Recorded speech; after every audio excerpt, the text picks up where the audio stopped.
when tear gas is flying around, and from what I've seen, not from what I've seen, from what I know about just the way that cops react in those situations, they don't give a shit like if you've got a press pass on you or not. Well, yeah, because a lot of times they don't even see it. They're just, and then you have the crowd side of things who think we're there to slander them. Mm-hmm. We're just there to document. Yeah. Mm-hmm. We're just there to show people what's going on. We're not here to like say who's right or wrong. We're just show like, hey, there's history, fucking people marching in the city. Yeah. This is what's happening.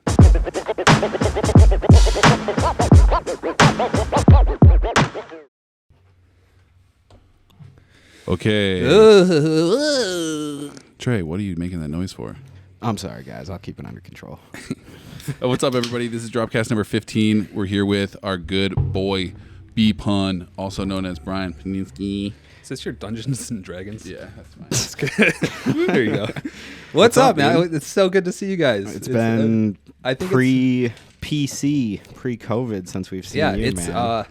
It's been a minute. I think the last time I actually saw you was when we were filming that metal music video. Which one?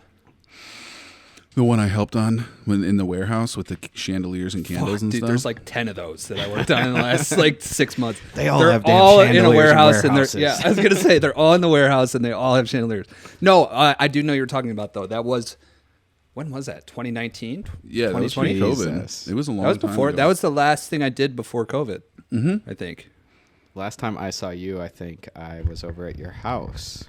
Oh yeah. You just had gotten that drone. I had the Mavic Mini with me. Yeah, that's what it was. I returned. Yeah. It's fucking. It's just mini. But mini everything. The cool thing about that is because right now I'm going through all the drone training. The 249 grams. Oh is nice to have. You can fly it above people and stuff. I see why they did that. But from like a camera perspective, it sucks. Dude, I had a dream last night, actually. Crazy enough that you said that I bought an Inspire 2 and like started to pursue being like this super cine like drone pilot, but I couldn't pass the FAA test for the life of me. Like I kept taking it over and over and over again. Dude. I just couldn't pass it though. But then I was just like, did you picture the teacher in his underwear or her underwear? It wasn't. It was. I have the same exact dreams because I'm about to take the test. I've gone down the rabbit hole of like practicing and doing the practice tests and stuff, but like weather charts and like reading all that shit goes fucking over my head. I tried to learn it just like on YouTube, and I ended up caving in and I bought a course online. It was like $150, and they teach you everything you need to know, and they keep it up to date too. Because the problem with YouTube is like you'll watch a 4-year-old video and everything's outdated. Changed. Yeah. So so I caved in. It's like 14 hours of lectures, and I'm pretty much done. But it's really not as complicated as I thought it was going to be. It's just a lot of information. I mean, it's like I suck at school. Weather patterns. Yeah, I mean, and they give you the reading handbook too. Yeah, they give you the maps and what all the icons mean. So, I mean, you guys have friends who have pilot's license. Yeah, so. Our buddy Andreas is really pushing me to. Yeah, I follow him on Instagram, dude. Some of the shit he's doing is wild. So FPV is a whole different game, dude. I don't know if you've had a chance to like get on like one of the simulators with an actual controller. I have an FPV. Oh, okay. So you know all about it. Yeah, I did. I crashed the fuck out of it, and it's so expensive to fix and solder and stuff, and it's. I taught Andreas about the Total Tech Management at Best Buy, and it's like saved his life with the Geek Squad protection. What is that? It's focus stacking all the images together. Trey's trying to get Brian to look at his icky bug photos. Whoa. But no, what I was saying with Andreas, like he has a simulator on the Xbox that's like I have the same thing. I played on PlayStation, and I can actually use it with my actual remote. controller. Yeah, with my actual that's like remote. the most handy thing, and that's the only thing that I've flown with. And like, bro, it's so hard. I got really good in you? the simulator. Yeah, like I got really good. It's just a lot of. I'm not very good at like the soldering and fixing stuff. Like when it gets into like the microchips, yeah, and, like, all the I just want to circuit fly boards and shit. Yeah, I don't want to fix it. It's like the same thing with like kind of with dirt bikes and motorcycles. Like, right. I don't want to fix it. You just bought yeah. So it's like I'm learning how to do all that stuff, but it's like, man, I just want to fucking ride them. I don't want to fix them. Dude, all my friends who are into motorcycles that are actual like gearheads, yeah, like a couple of them are engineers, and some of them have been like working on ATVs, lawnmowers, and everything their whole entire life. Their dirt bikes and their motorcycles just sit because they're like, I'm like, what's wrong with it? And they're like, I don't know, I've been working on it. It just like stopped working one day and I can't get it to work again. Yeah. Everybody makes fun of each other for it. Like, you gonna get your bike up running again? And it's like, are you gonna get yours up running? Because like both of us have no idea what the hell's wrong with these things. Yeah, luckily I have a good friend. Shout out to Dave Plose, because this guy, he's been a friend of mine since high school, but he's like an absolute master when it comes to motorcycles and dirt bikes and everything, and he lives like less than a mile away from me. So dope. That's clutch. And he, his brother and like a lot of his friends moved out to Vegas. So he's kind of like chilling, and he's like, man, I need more like riding friends and stuff. So, let's for sure hit that. We were talking about it last summer or something, but let's for sure hit the tracks. That's why I bought the truck, so I could like take the bike wherever you got I want. New motorcycle, you got a new Tacoma. You're doing good, brother. I mean, I you're a homeowner too, right? Well, not really. Katie owns the home. I just fucking live there. Okay, that's cool. But just crash on the couch. That's still good. It's still a house, and I still don't have to worry about like. I was just listening to your conversation with Ben about your neighbors. Yeah. Are they? Which one? Yeah, what's the sitch? Have you had any other the cereal box situation? where it fell a box down? of cereal fell in the neighbor No, it's not the one below me in this room. It's the one below the downstairs. kitchen. Because this house, it looks like it's weird how big my place is, and there's 4 other units in this whole building. It doesn't make sense. I don't know where I get where one other one is. I don't get where the other two. It's a giant house. It's pretty weird. It's one big. It's like one big mansion, though. Yep. Yeah. The thing is I'm getting a roommate here soon, so like he's going to be occupying this room. So we don't know what's actually going on with the future of this podcast because I can't afford. Whoa! You guys are losing the space. Future of the room of this podcast. The podcast will be migrating, but it's eventually. great because now I could just be like, if anybody ever texts you about some shit, be like, hey, everybody, just got a roommate. Just let you know, all the control that I thought I had, that you guys were already mad that I didn't do a good enough job at, is now completely relinquished because there's a whole other person living here. And here's his phone number. Yeah, go for it. And he doesn't use his phone ever, really, so he's just going to be like, who are you? Why? Is he a friend of yours or just like a random person? Yeah, he's one of my boys. Have you ridden out at Super Coops in Milan by the chance? No. Not Super Coops. Is it Twisted? I have no idea. Track out. Is that the fan making that noise? Yeah. Yeah, I can hear that. Also, on the last podcast, sorry to interrupt, my voice was like echoing really hard. I heard that a little bit. Yeah, and there wasn't any echo showing up on Premiere, so I think it's coming from other people's mics. Yeah, that was my thought. So I'm gonna like kind of adjust. At one point, I thought you were maybe standing up in the room during the Ben's podcast. I'm just gonna lower everybody's levels a little bit. Levels. So it doesn't pick up. Turn my. Whoa! I'm a little low. Ooh, now I'm high. How's your headphones? My headphones are good. Yeah. My voice straight. sounds a little low though. Let's turn. We'll bump it in post. A little bit. Can you make my voice sound less shitty? Everybody's at 5. You got to put me up just a little bit. Yeah. Put it up in post. I just don't want your mic to pick up my voice. I see. All right. What were Trey's like, this sucks. I'm turning my fan on my computer all the way down, so if it catches fire. What are you rendering right now? Are you bugs. rendering? Are you rendering? Bugs? Whole lot of bugs. It's the body of a What is bug it? So right now. what is this? What do you work just for fun or? This is a project that I've been working on a little bit behind the scenes. I don't know how much I want to reveal on this podcast. You revealed a little bit on Instagram. It's just these bugs that are really, really high definition final images. To say the least. Yeah. Taking little bits and pieces So and putting they're them all together. Dead bugs. Dead bugs, But of course. fresh dead bugs.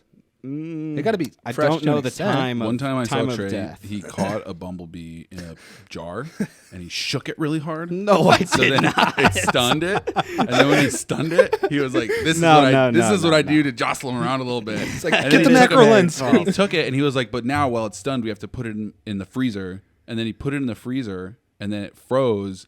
And then he got a little bit of rat poison on a Q-tip and just kept rubbing it all over his face. He's taking until it it died. out of proportion. All for the shot, dude. All for the shot. No. Beautiful bumblebee. Okay. So Killing our bees out here. I actually save the bees. I buy these bugs online, believe it or not. These are like from Thailand and other countries. Holy shit.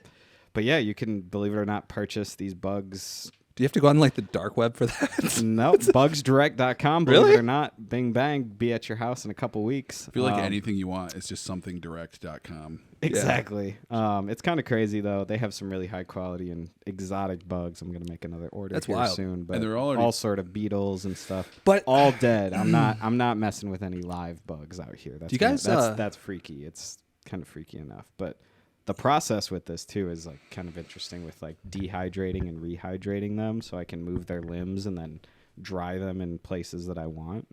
Because they're kind of, when they arrive to me, they're like shrink wrapped, if you will. So is your client like a grasshopper? I mean, hopefully I get some clients off of this. Like you guys, a museum or something. Oh yeah, I didn't even think about that. Yeah, it would be cool. My plan is to have a show, like a gallery on this. So that, do you guys ever? All right, let me ask you this: do you ever get sick of shooting? Yes. Yes. How do you handle that? Because I'm actually going through what I describe right now as freelance fatigue. Fuck yeah, let's talk about it. Yeah, it's terrible. Like it goes up and down on certain days. Burnout. Like some days it's just like I don't give a fuck. Like Trey, I don't know if you could tell yesterday, but I was just like, yeah, no, there's definitely. I feel that too, and you try so hard time and time again, and it's like it's waiting for that golden nugget. But you guys, the two of you, since I met you in like 2015, have literally not taken a break. You have just like really full fucking pedal to the ground. You'd think always working on You'd think it would have paid off by now. It hasn't. I mean, it has. I mean, yeah. I mean, we're working for ourselves. You're too close to it, but it has paid off. Ideally, the way that businesses work is you do something really good and you expand and like gain employees and have like capital, and then beyond that, like do bigger and better projects. Yeah. But there's a huge issue with film and digital content creation and like advertising and stuff, where it's the quality versus quantity. So like, where do you sacrifice quality to increase quantity? And then, when you have a brand like Drop, where we've put so much time and effort behind the quality aspect in itself, and then also like how much it costs to get that quality, like it's difficult. See, I'm on the other side of the spectrum now. Yeah, because you're fucking I'm on the quantity side. And the quantity side seems to work because people are fucking dumb. Yeah. In my opinion, sorry. Including me. My attention span is very short. Mm-hmm. I'm an idiot. Well, the news is what it's built off of. Well, it's also there's fucking 7-year-olds making millions of dollars on TikTok now. Brian, tell everybody what you do. So I'm a camera guy for a major news station in Detroit. Should I say it? Yeah, Fox 2. Really, Fox 2, working for you, baby. But yeah, so that was like kind of an accident, to be honest with you. I never really planned on getting into that. I remember when you were first getting hired. You were a music video, freelance, live event, whole shebang like us. Yeah, I was doing the same kind of stuff you guys are. Obviously not as good, but you showed me when I was like just getting into photography, like how to take a raw image. Did I? Yeah, because you were showing me. You were one of the guiding lights for sure in our early days. Like, we were looking because I was a TA. Like, you were doing the hot shit when we were. And then you introduced us to a bunch of other people like Wilkin and Ben and. Yeah, we've done the past 3 a lot of cool projects, hilarious projects with you. Yeah, we have had a lot of. It's funny how long ago that seems, and just like it has been a long time. It feels like a different lifetime. 6 years. Seriously, and like that's what I'm saying with house doing like the 24 and 48s and stuff. Yeah, wow. Back when I was pretty sure that Wilkin despised me. I don't think he ever despised you. I think Wilkin. I mean, you know Wilkin now. He just doesn't like it because I'm really loud. I think it just depends on what kind of zone he's in, what kind of electricity is running through his body. Yeah, makes sense. Or what kind of electricity is running through your body. Yeah. Congrats on the world tour, by the way. What? Are you able to talk about it with the label? Oh yeah, that's not. Yo, we're still a little bit back and forth. No. Shh. The label. Nothing. We can't. Okay. We got people over there. Sorry. Their heads. All right. But anyways, sorry I get sidetracked so easily. That's okay. Yeah, I never really meant to get into it, but it's a lot of fun, and I'm super glad I did it. When you got hired and you were in the process of getting hired, you were telling me, or it was maybe after you've been working there for a little bit, and you were just telling me how flexible it was, how great like some of the pay is, and then just like what you do versus like what you would do at like a restaurant, like you know, just like a normal workforce job versus being a camera operator for the news. You're like, I got my own van, like sometimes we're just kicking it and editing in the van, like me and my other guy, we just swap hours whenever we want, like we build our own schedules, we get paid really well. So there's a downside of that too. You got to see some intense shit. Yeah. Well, when I got hired in as a freelancer. So I didn't really know what to expect for them as far as hours and how much I would be working there. And that was right before COVID. Thank God I did that right before COVID because news didn't shut down. News popped off. You got a bunch of COVID hazard pay like every day too, didn't you? Yeah. I mean, that's another thing like that. I'm in a union. Yeah, you were getting... So the union negotiates things for us that is very nice and like you wouldn't usually expect anywhere else. So huge fan of that for sure. But when I got hired in, I was doing like maybe 3 days a week. And as a freelancer, you can kind of tell them like, hey, I next Wednesday, Thursday, Friday, I won't be available. So they'll just put like an NA on my schedule. Other than that, I'm fair game. Schedule me whenever you want. Mm-hmm. So during COVID, I was doing like, there was a point where they didn't really know what was going on and trying to keep people outside the building where I was doing like 1 day a week for a little while. And I was like, okay, I got to work. And then the hours came back and then I was doing like... Were you up for unemployment at all as a gig contractor there? It's a W-2. I'm a W-2 employee. Yeah. But as a freelancer, they don't have to... They're not required to like keep me around. If they didn't like me, if I was an asshole or something, they would just not put me on the schedule. But I was saying like federal relief unemployment, like what was happening at the beginning of COVID when everybody was getting checks. No, I don't think so. Okay. Oh yeah, I got the. You mean yeah. PUA I got those. Yeah. Okay. Cool. I think everyone got those. Yeah. Yeah. Not everybody. If you had a full-time job, you're basically. Well, I think it's if you may. I don't know, but I got one of those. But right after like the first month of COVID, everything was popping off again. I was doing like 5 days a week, so that was cool. But the other thing is, as a freelancer during COVID, I didn't really have a lot of other stuff to schedule, so I was just taking up all the hours there that I could because. There was nothing else to work on. I mean, you guys know. Yeah. There's nothing. Valid. It sucked. I mean, I wish I would like went on a vacation or done something like just drove. Well, you couldn't even do that though. Well, you could have driven your car into the middle of nowhere in the mountains, you know, and been fine and still collect money. But we were out here like email, like, pulling our hair out of our fucking heads. Yeah, I mean, a lot of people, and it sucked because a lot of my friends, most of my friends, like do what you guys do. I mean, like we know a lot of the same people, and it fucking hit everyone super hard. But to have that news gig to fall back on was like really awesome. And then that's when I started to really actually just like enjoy it. You were posting Snapchats. I remember during like all the BLM riots that were happening in Detroit. That was wild. And the movements and the protests and everything. So I didn't mean to say riots. There wasn't much rioting happening in There was Detroit. some shit that was happening down there though. Yeah, but I was getting tear gassed. Yeah, I remember you were running around and you had a bandana on looking like fucking Rambo. Did I? Yeah, and you had like your news badge on, and I think you had like a Ronin in one hand and just like other like... Yeah. If I remember just seeing this Snapchat of you just kind of like huffing it down the street. And I was like, what in the fuck is going on? You were like, I'm out here like catching it all. Dude, it was getting paid to do it. That was wild. Right? Yeah, that was wild too. And hazard pay. Yeah. That's like double. Yeah, it was like that. Yeah, that was. I was treated very well. It's very important to have people out there doing it. So yeah, but it was cool to be documenting that every single night. Yeah. And then it was, you know what the coolest thing besides that is seeing it on a gas station TV an hour after you get off work. And you're like, oh, I shot that. Yeah. Like the instant gratification side of things is so cool. That's pretty cool. Yeah. As to where like I'm used to working like 6 weeks on a project.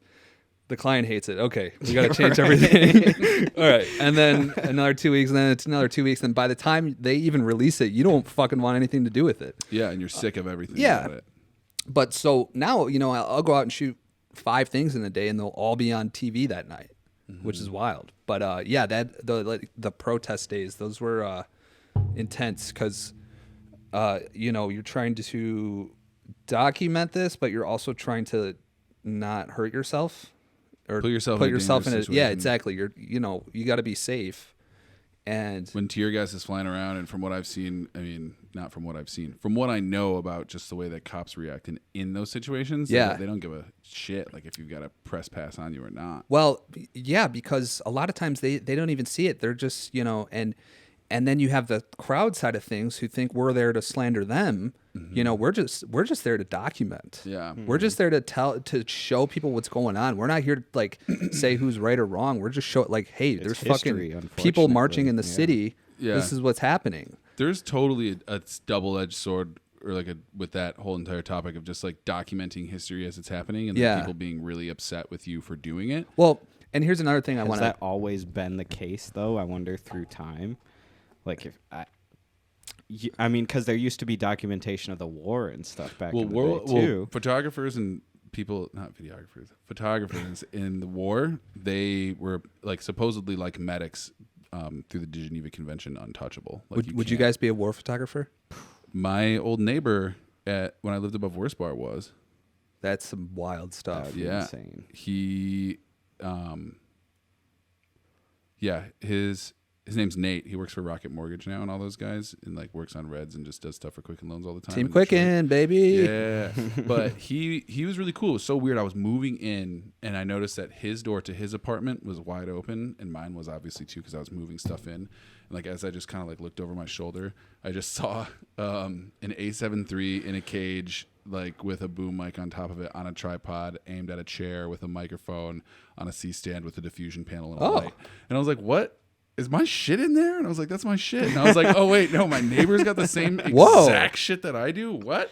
And then like one day I was just like, is this recently? This was like 3 years ago. When he lived over 4 years ago. Oh, okay. At your old place? Yeah, above Worst Bar. And then he was just like, what's up, dude? My name's Nate. He's like, yeah, I do camera shit. And I was like, dude, so do I. I have the same gear as you, actually. I was like, let me go make sure it's still there. Yeah, right? No, he was really cool, and he showed me like his portfolio. He showed me hard drives of footage. Like he was a halo jumper, so like high altitude, low opening. Yeah. So he would just jump out of planes from very high altitude, and you open low enough so you're not on radar. So it's like special forces type of wings type of shit. Unreal. And he showed me so many pictures and footage, and just told me stories about stuff, both cool and then really, really fucked up. I bet. So, yeah.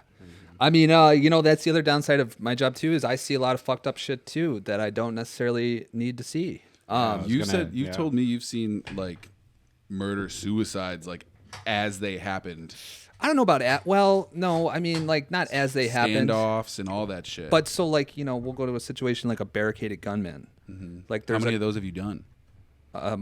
More than I can count. More than 10, you think? Yeah. And they're not all crazy. Like sometimes it's like, all right, false alarm. The guy was just, bluffing or whatever. Mm-hmm. But sometimes Still it's like, crazy. Hey, there's this guy with a hostage inside, and there's fucking SWAT team on the outside, and like the whole street's roped off, and they have like little drones flying in the house, and they're throwing like FPV drones. No, they're like little. I don't know what they are. I think they're like Mavic Minis, to be honest. Well, no, they can't be because they carry stuff. They carry like tear gas on them. And There's so probably some special military I didn't know that. grade. I wouldn't be surprised if DJI has some military. Oh, totally. Like they look they like have some Mavic Minis, though. I don't really know. War contracts. And I don't really know if they want us to know. No, so, they don't. Of course not. I don't want. But yeah, so like sometimes you see some shit like you see dead, like I'll be sitting in my truck and they'll text me saying, "Hey, there's a shooting at this street and this street. Go check it out." And I'll go get check there, it out. Okay. And there's a dead body in the street. Jeez. We don't show dead bodies on TV, but obviously it's hard to ignore. Did you ever get there before police? Yeah, I was gonna say like you. If I get there before police, I don't stay. That's a safety issue, and that rarely happens because we usually hear it. For that too. No, it's not. It's not that. It's just a major safety issue. Yeah, totally. I mean, yeah, I know. You're like, whoa, time to turn around. Yeah, like no. So like a little bit about this. I have some questions about like this whole process. So like, do you at your news station, do you have just someone on radio, like the police scanner, basically, just like scanning for stuff? So yeah, we have it's called the assignment desk, and the assignment desk is a team of people. Usually, it's only 2 people at a time. During nights, sometimes it's 1, but yeah, the assignment desk, their job is to listen to police scanners, see tweets coming in, Interesting. Basically just gathering information and then making decisions on, okay, should we go to this? Should we go check this out? Should we go check this out? So my main communication as a camera guy, or photographer as they call it, is with the assignment desk. So the assignment desk will be like, hey, go check this out. And it's not all bad stuff, by the way. It's it's not all shootings and like You can do killings stuff and like stuff. the Puppy Bowl. Yeah, I do. I mean, I was at Astronomicon the other day with Jay Towers, Yeah. you know, and I'd never heard of that, by the way, but that was fun, you know, like fun events we get to cover and stuff like that. Tons of Tigers games and Red Wings and stuff I'm shooting all the time. That's dope. Were you at Miggy's 3000, by the way? I was outside the park. So Everybody was there. Yeah, I was there. Were you wasn't inside the there. park or Yeah, outside the park? I was inside. I got burnt as all hell. Dude, I got a sick farmer's tan too from that day. But so we had like 2 crews inside the park. I was outside the park just like interviewing all the drunk people. Put me on the news, man. Do you talk directly to people, or do you have your person like who's like on camera who does all that? That's a good question. So it depends. When I come in for the day, I ask the assignment desk, hey, do I have a reporter today, or am I by myself? And it's usually half and half. So half the time I'll have a reporter with me who like asks all the questions, and it's basically their story. I'm just there to shoot it. Yeah. But if I'm by myself, and listen to how it's called working on a VOSAT shift if you're by yourself. VOSA? Yeah, VOSAT. VOSAT. VO, sound on tape. There's so many words that are just so outdated in the news industry just because like half the language we use doesn't even make sense anymore. VOSA, it's like video operator sound on tape, like raw camera audio. So VO, voiceover. That's what I used to think too, right? Well, it is voiceover, but it's like basically video that you show when the anchor is talking. So VO just means like getting shots of stuff. B-roll. VO is B-roll. Okay. SOT, sound on tape, is interviews. So if you shoot a VOSAT, that means you have an interview with somebody. We're here at the and then you also have B-roll of the event. And it's just cutting back and forth between A and B. Sort of. It's usually just, I mean, if you ever watch the news, it's usually just like, you know. Starts off with a reporter. Well, it starts off with the anchor at the desk, like setting the story up, and then it cuts to like whoever I interviewed. You know, we did a really good job eating all the donuts today, and we're just happy for all the kids, and we want to see everyone succeed. And then it goes back to video while the anchors talk. Like, 4,000 kids ate 10 million donuts today over the course of 2 hours, and like it's showing the B-roll that I shot. So I have another question. How does the process of like you're on site filming something and at your van, how do you guys transfer all of the footage back to like studio to then get edited for like a live story? Like I know you have. It's okay. So the big ass cameras we use have SDI outputs and inputs. So we can we have this backpack. It's called a Live View. You can look it up right now. I don't know if you guys look stuff up on your podcast while you're podcasting. We can, 'cause he's got a computer right there. But just to like give I won't you be editing that in. live U, like the letter U. They're just transmitters. So we transmit it back to the station, and yeah, that's just what it is. And it's in a backpack. Operates like a switcher. No, kind of. I mean, you just plug it in, and then it's SDI in, and it just transmits miles like on its own network or something. Millions of miles. 1080 as long as you can. Footage. 720. 720. We're shooting on 720. We don't even shoot in 1080. That makes sense because broadcast footage does look like shit. Yeah, and it's 720/60. But you never really think about it because it's on TV and it's what it's. Do you think it'll ever get up to like? There's no point. There's no point. Yeah. Well, I don't know, because I think the future of, I mean, where do you guys? What do you think the future of like news is? Okay, so all right, let me preface this. Hold by on, guys. saying, I thought we said we were going to get too political. Just kidding. Yeah, let me preface this by saying I am without a doubt the youngest person at my station by like 10 years.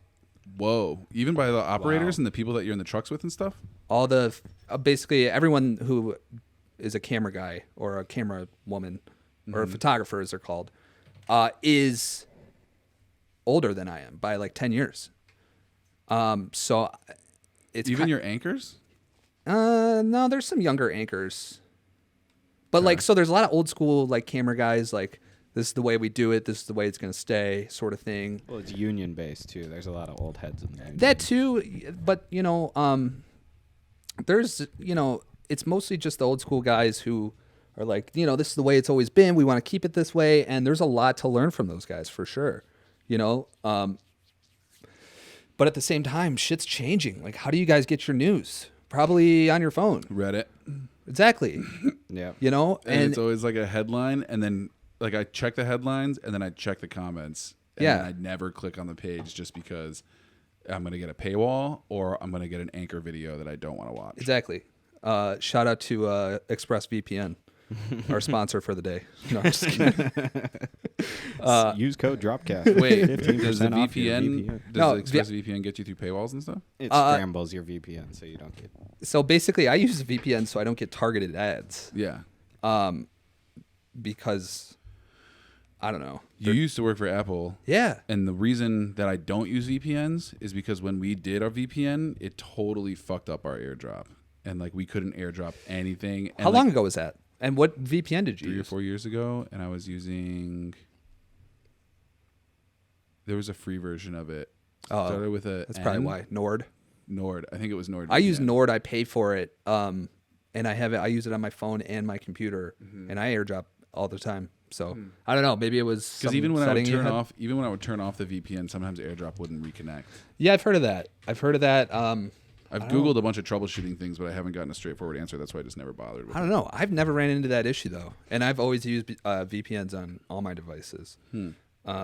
Sometimes I like targeted ads though. Sometimes like, they're damn, I sick, didn't even need dude. to know that. Like if a targeted ad lands it, I'm like, all right, you guys got me. All right, like, you got me. Be honest with me. How many targeted ads have you guys actually bought? I would say definitely a handful. You're on Instagram. I don't buy a lot of like... This ring was a targeted ad. Was it? Yeah. Let's see it. It's like a Western scene. It's dope. So they know you're a big ring guy. Oh yeah. Because But like it's some of my other weird when jewelry you get I've the bought. ads where you're like, you you haven't said this out cool. loud, but you've just like thought it basically. Yeah. So I don't know That's about what that. I mean, like it could just be coincidental or whatever, but like it does get damn close. Where I it's think like I more- know I was about to Yeah. say like some shit about that. Our Call of Duty group chat that I'm in with like the 9 dudes for like the past 3 or 4 years, depending on whatever we talk about, like if I'm not even active in the chat for a full day, sometimes my targeted ads can completely switch because 2 guys were talking about a certain thing in that chat, and then my targeted ads will switch. So like Facebook will get your data and then just sell it. And I want to talk more about that, but TikTok. you guys continue. Oh, I love TikTok. Me too. Dude, they're so good. I'm hooked. They're so good at I'm hooked. creating your For You page. I know, dude. Main vein, just social It media. sucks. I hate it. I hate that I love it. Every But time I get some sort of baddie on TikTok, I'm just like, nope. Like, Yeah. just gotta swipe away from it as fast as possible. Yep. Because if you watch like one hot chick do a It'll know. TikTok dance, It'll put more in be there. Like, guess what? Here we go. And I'm just like, no. So my TikTok doesn't have any of the people or any of the things that people talk about hating TikTok for, like dancing kids. Yeah. I've never seen that side of TikTok. I only see like fucking like people crashing on dirt bikes and comedy sketches and like, I don't know. I feel like I've done a good job of like scrolling past the stuff that I don't like really fast. You have to do it as fast. You're like, And now it just it only puts stuff in front of me that I actually want to watch, and it's kind of freaky, but at the same time, like, you got me hooked. works, yeah. It works. I don't know what they're doing. Like, obviously, they're not gonna tell anybody that they're not gonna go like open source code or anything. yeah. But I mean, the back end of that they know system, exactly what they're doing. it's the Chinese AI. It's just fucking phenomenal. Chinese TikTok is in the completely gym all the different. time. Shout out to China, yeah, by the way. for real. Our new impending overlords. Yeah. Who was Killed it with I think TikTok. it was Nadeem was talking about it on the podcast how Chinese TikTok is completely different. Yeah. Though it's like They Well, don't let Chinese you- everything all- is completely. They don't let you look at bullshit. They're like, Well, yeah, it's that's all not going to like- make our GDP go up. all educational like videos are on their Chinese TikTok. And That's stuff, the other and thing it's about a all- VPN too is you can look at that. you stuff, can see yeah. what like other countries are seeing, and especially if you're in another country like China that censors their content. You know, a lot of people over there are using VPNs or like Tor, for example, Yeah. an anonymous browser. That's the dark web, right? Yeah. So, Onion- well, that's Onion Tor and that's stuff. the yeah. that's the gateway to the dark web. But yes, it's an Onion browser. Mm-hmm. And right now, everybody in Russia is using Tor. to see what's going on outside the world. Oh yeah, that makes sense. Because in Russia, they don't show you anything. They just show you what they want you to see. There's this girl who's a badass drummer that I follow on Instagram. She like does like metal shit. Yeah. And she's a Russian. And I remember when the Ukraine stuff was popping off, she like was really sad. She was like, "All right, everybody, like see you later. My like Instagram's getting shut down. I'll be back eventually." And then like, oh, does she live in Ukraine or Russia? In Russia. Oh, she lives in Russia. Yeah. So then Instagram and Putin and everybody were beefing really hard. So like all that stuff went dark out there. So yeah. then she just stopped posting for like 2 or 3 weeks, and then just recently came back and like was like, "What's up? We're back." So Instagram, Facebook, I know a lot of the other social medias have a .onion version of their site, so people can access that stuff if they use Tor. Yeah. So that's basically what it's instead of .com. It's .onion. Can I use Tor to like go look at rocket launchers and machine guns and stuff without getting put on a list? Yeah, absolutely. Like, I can just like look at the market and then not buy anything, right? That's the whole thing of a VPN scrambler. You can't trace it back to you. I wouldn't use a VPN and Tor at the same time because it's kind of a good way to get flagged. Yeah, I don't know. Dude, I'm pretty sure the government can get past a VPN. But I'm saying, pretty sure they're like, we have a VPN tracker. Like Tor is a VPN within itself. Basically, was how it was described to be. And I'm not I'm not qualified to like talk about. I buy guns on the dark web than regular. I don't know. I'm just super curious about like what kind of cool shit is out there. There's a lot of shit on there. Yeah, obviously you want to avoid the really dark shit. Yeah, but then there's some cool stuff where it's like, wait, I can buy like a slab of uranium. Yeah. Like I want to check that out. Dude, I don't think Silk Road is necessarily a thing anymore. No, there's replacements. Yeah. Yeah, it's like the Pirate Bay when that went down. There's like it like ink blotted out. Mm-hmm. So most of the webs, I'm gonna get put on a list for talking about this right now.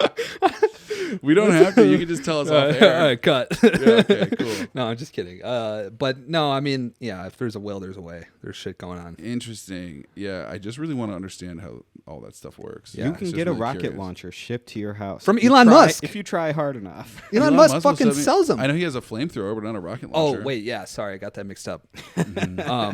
Yeah, my buddy's built a flamethrower, like a World War II style one that shoots like 500-600 feet.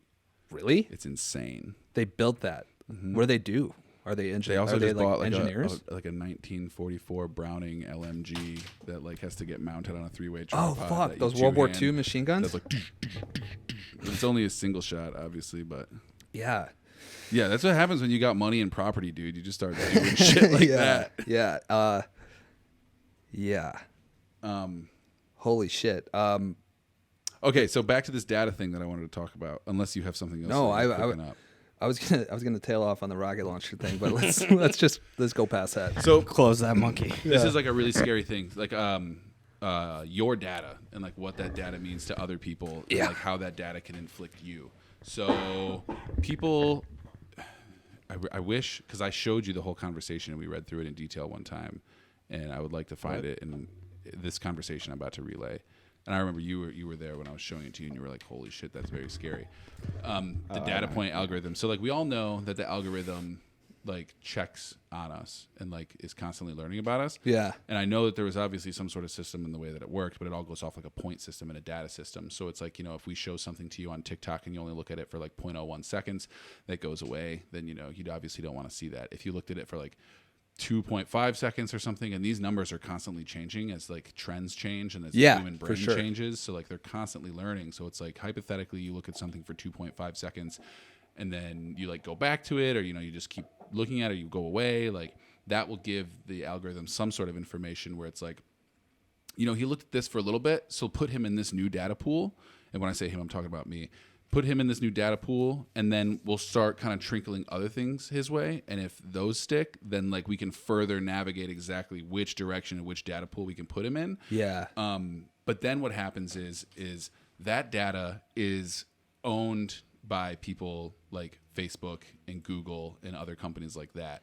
And what they're doing is that they have that data, and companies like a targeted ad doesn't know that about you. Only those companies like Facebook and Google do. And those companies will sell their blank ad space on third-party websites like Squarespace or anything like that and be like, hey, you don't know what Brian or John likes, but we do. So just pay us a bunch of money and we'll put products in front of their faces. They're like in front of the faces of the people that want your products. So Facebook and Google are basically just gatekeepers of your data that and the companies can then buy spaces for your targeted. Yeah, but Facebook and Google, and I'm pretty sure, it's just those two on this side of the spectrum. Yeah. You know, they don't let anybody have that data. And like Apple, like they have that stuff pretty locked down. And Apple is one that's like really into security and stuff like that. And like your personal privacy and data rights. So like they're like, we own this. This is our huge bargaining chip. But companies like Sprint or Verizon or, you know, T-Mobile and stuff like that don't. Like they sell your data instantly. As fast as they can get a hold of it, it's gone to whoever. Like you don't know who's buying that data. And when you have like your cell phone out, like if I start Googling shit on my phone, even though it's from Google, like Sprint knows or Verizon knows too. So then Verizon will be like, this is Jonathan Downing's data. So say for some reason I become like a very affluent person in society and like, you know, people don't like me so they want to take me down. They can just buy that data. So like, you know, if you're running for president or if you're like a congressman or something, this or that, if you're not using certain security measures to do that, like somebody can just come up, and it's usually like very large companies and sometimes even like offshore companies. Jonathan Downing looked up a rocket launcher in 2014. Exactly. Off of his fucking phone. And that's then scary. they'll be like, boom, there you go. Or like they'll buy my Snapchat data, and then like every snap or anything I've ever sent, like that's like I don't own that. Once I snap you something, I don't own that. You don't own that. Snapchat owns that, and they'll sell it. You know what I mean? So it's like the way, like the amount of data that's being harvested. Like right now, our computers and our phones are all listening to us, and they're gonna like do something with that data eventually. But it's all just being stockpiled. So that's why I always think it's such bullshit when people are talking about like server space or Apple's like pay us more for the cloud. It's like, dude, you guys have like quadruple bytes. Yeah. That's I think Shane Law was telling me when we were working on an airport gig together that every single time you step into the airport, the security hub or whatever there like scans every single person's phone for like those are called stingrays. Yeah, for keywords and stuff. No and, shit. Like, literally scans your phone. So if you're texting. They were using those during the protests. Yeah. you guys are on this, huh? Stingray devices are super popular, and they're trying to make them outlawed. So like if I pass a major intersection on Main Street, like they'll stingray my phone if the cops want to, if they have a stingray device set up there. Yeah, huge privacy issues. Are we sure that's true? Yeah, it's totally true. Just Google I stingray do remember devices. that was a whole thing with the protests and And stuff, they were 'cause trying to were put them up. blocking, They have them in other places that are more authoritarian and dictatorship style, like Russia and China and other places like that. Like So- in France, they were putting them up and people were tearing them down. They were like, "That's a stingray device. Rip it down!" Like because they'll triangulate your phone, who was at the protest, how long you were there for, exactly what direction you moved during the protest. What if your phone's off? I'm pretty sure they can still do that. Like there were those kids that vandalized the school in northern Michigan, and they all got caught because their phones, when they went there, like they had security footage of them, but because their phones hooked to the Wi-Fi when they arrived, the Wi-Fi had their IP. Oof. And then they were like, "Oh, whose IP addresses are these?" Just, "Oh, it's you. Gotcha." Shout out to crazy. ExpressVPN. Yeah.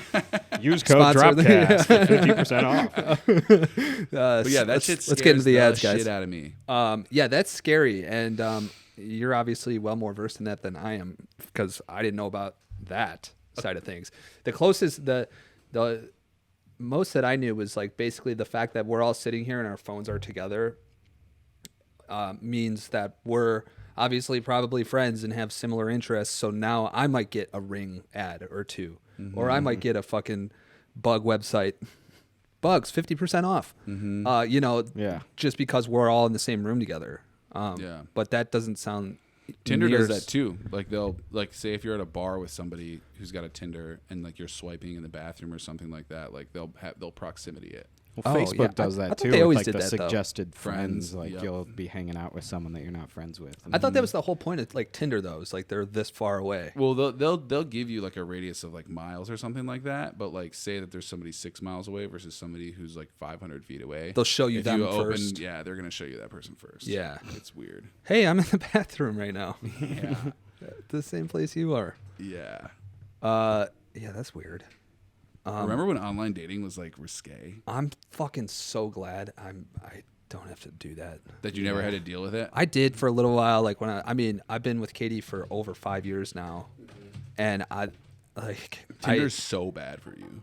I bet. Like I was on Tinder it for like is 2 just weeks. A fuck website or a fuck app. And Don't then they there's have like more those like other mature ones that are like for like the There's like farmers Hinge and finding Bumble. farmers. astronauts finding astronauts.com. There's like Hinge and Bumble and stuff Yeah. like that. I feel like So- those are more like relationships. I feel like Tinder's just like dirty. Like Yeah. you're drunk one night and you just got to swipe right or something. Yeah. scary. What's the other one called? Bumble? Bumble. Yeah, you there's just said Hinge it. and Bumble. What is Hinge? Is that a new one? Is that the same thing as Tinder? I think Hinge is more serious. So Oh. Jeremy found his most recent That's where you're finding a long-term wife. partner on Hinge. And I have a friend named Jason who's also in that chat that I'm talking about. He uses Hinge all the time. And I think one of the things that he was saying is like with Hinge, it's super serious. Like with Tinder you get a certain amount of swipes, but with Hinge I'm pretty sure you only get like 3 or 4 a day. Oh. So like they're like, They yo, gotta be the ones. Yeah, it's gotta be somebody you're interested in. And there's like ghost more her. in-depth questions of like a lot of really in-depth questions about like who you are and what you're looking for, and then like recordings of your voice and like all that shit. There was And if you ghost her, it's minus 10 points on your profile. On your social scale. Yeah, on your social scale. I've been watching Dark Black Mirror. Black Mirror lately too. Just yeah. like I've rewatched it at this point, but yeah, we're getting into that territory. Oh yeah, China There's- already did it. They Yeah. already have their social scale. Yeah, I think we probably do too, somewhere in a database. back to Followers dating on Instagram. apps. My buddy was showing me. I think it was called Tinder Select. Is that what it was? The Or one so for it's like celebrities. Rich Yeah. people only. Yeah, Yeah. it literally is. You have to put in your net worth. Is that or, how like, Pete your Davidson social and income. fucking Kim That's Kardashian? a different app. It starts with an R. I'm familiar with that one too for celebrity dating. It's like Rari or something. But my buddy like somehow got it. It's like invite only or whatever, and Pretty sure it was Tinder Blue. something like that. How did he get it? I'm not sure on the He logistics. fucked a model. I was gonna say, is he? Who knows? Who is this guy? He parties. He fucks. Okay, this guy fucks. He's a good-looking good guy.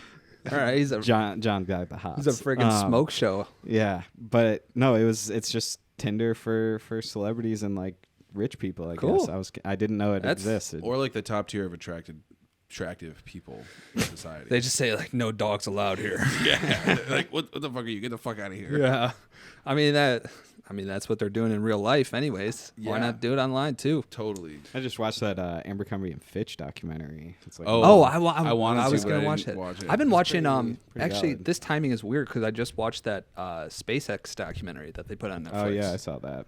There's like 3 of them on Hulu right now. Too. Is there? The one on Netflix is pretty good. Yeah, it was more about the astronauts than Yeah, it was about the exactly. company, which was cool. Mm-hmm. I didn't know they tore down Cape Canaveral. Yeah, I didn't know they actually me neither. tore it down. I don't It's even know kind what that of- is. Yeah, It's the launch site in Florida. I remember going there as a kid. I've been super so. I kind of get like super hyper focused on hobbies and just things that I like, which is like a good thing and a bad thing. But like I get like really into space all of a sudden, and I dope. start downloading all these space apps, and I like just literally research about space. Yeah. And Have then you I seen get what bored. Mike Hurst has been doing lately? Yeah, his Astro Dude, Photography. He's getting into it. It's sick. It's super sick. Yeah, I follow a few people on Instagram who are doing this like similar stuff, and Cosmic background or whatever. That yeah, oh yeah, cosmic background. That's yeah, where he's insane. yeah, The that's moon shots where it's like all the phases of the moon. I and was gonna stuff. order one of his prints one time, but he's like he'll only put his prints up for like 12 hours Big and shot. be like, yeah. I'm only selling 3 of these. Right. So I mean, but yeah, space But is that method that Mike is doing, I mean, same sort of thing that Cosmic is doing, I'm sure, but that's kind of the same method as this, but on the opposite side of the spectrum. Like they're Yeah. still they're still stacking images. you're stacking like millions. So the guy that I follow, I can't think of his handle right now. Yeah, It's not those are- cosmic yeah. background, but it's like millions of images Yeah. that they're stacking. This is about 1,000 to 2,000 altogether said Okay. and done. How Each one of these are like, you can see it's like 77. So what's the file size But- of that photo It's like, I don't have them on once here, it's but, stacked? I took a picture of it the other day. I think it was like 30. 300,000 pixels by it's fat. I got to run a SSD just for the disk space on. No problem if you want to put it on like a billboard though. Yeah, so my end goal with this, with the gallery too, just to jump back into this, is I'm going to print them like 6 foot by 4 foot or whatever, and then have them on display and then they're this far or this good of quality that you can walk right up to them, and it's like pixel perfect down to the hairs on each. That's super cool. Guy, so. Did you guys ever watch SpongeBob? Yeah. Do you remember the Wormy episode? Wormy, the big worm riding a not the hairy pink Alaskan bullworm. I'm talking That's what about I'm thinking of. Wormy when why am I blanking on her name? Sandy had the worm in the caterpillar inside the jar. Oh yeah. And then it turned into a butterfly and hatched. Yeah, and then the butterfly would like land on their domes, and they would see the bug, like the actual human footage of the butterfly. Yeah. That came out when we were probably like 6 or 7, and I hated it. Every time it came on the screen, I was like, ah! It's just like eerie. Like it was very scary and freaked me out. Yeah. So every time I see one of these photos that Trey does, I just think of that SpongeBob episode. I'm like, dude, it's super ugly bug. I want Trey. They're beautiful and sweet. I don't know if you want to share this, but what kind of bug is that? That is a cicada. Okay. Yep. This is my second attempt at this one. It's a real big bitch. Those are the loud boys, right? Yeah. And this guy was in like, again, this is one of the ones that I ordered, but he was in like perfect condition. Straight. Where'd he come from? I don't know. I don't think this is I don't think this is came from Japan. American. Yeah, it's probably. I was gonna say there's a lot of them here, right? Yeah. Last year there was a ton of them. I took a couple photos of some here, but this guy is way more pristine than any of the dead guys that I found here. Yeah. So all right, this leads me back to where we were going before. Dude, how do you not get sick of shooting? Both. I mean, either. We of you do get guys. sick of shooting. Not that. How do you deal with it? How do you manage burnout? How do you guys deal with that? Fear is to go broke, I guess. Yeah. So I just you got that hustle. Yeah, and it kind of goes back to that promise that I made to myself of like I'm gonna work for myself unless it's photo and video related. So like just trying to stay hungry with that. But I mean, it is. Yeah, that's another thing. That candle does get a little close to dwindling out for sure. There has been a bunch of times, and it's when I say a bunch, I mean it happens probably like every 4 months, where like we'll have like a very large stint of work. Yeah, and then like say either a month, maybe even a month and a half will go by of just nothing, and then me and Trey will find shit to do, like reorganize hard drives, like.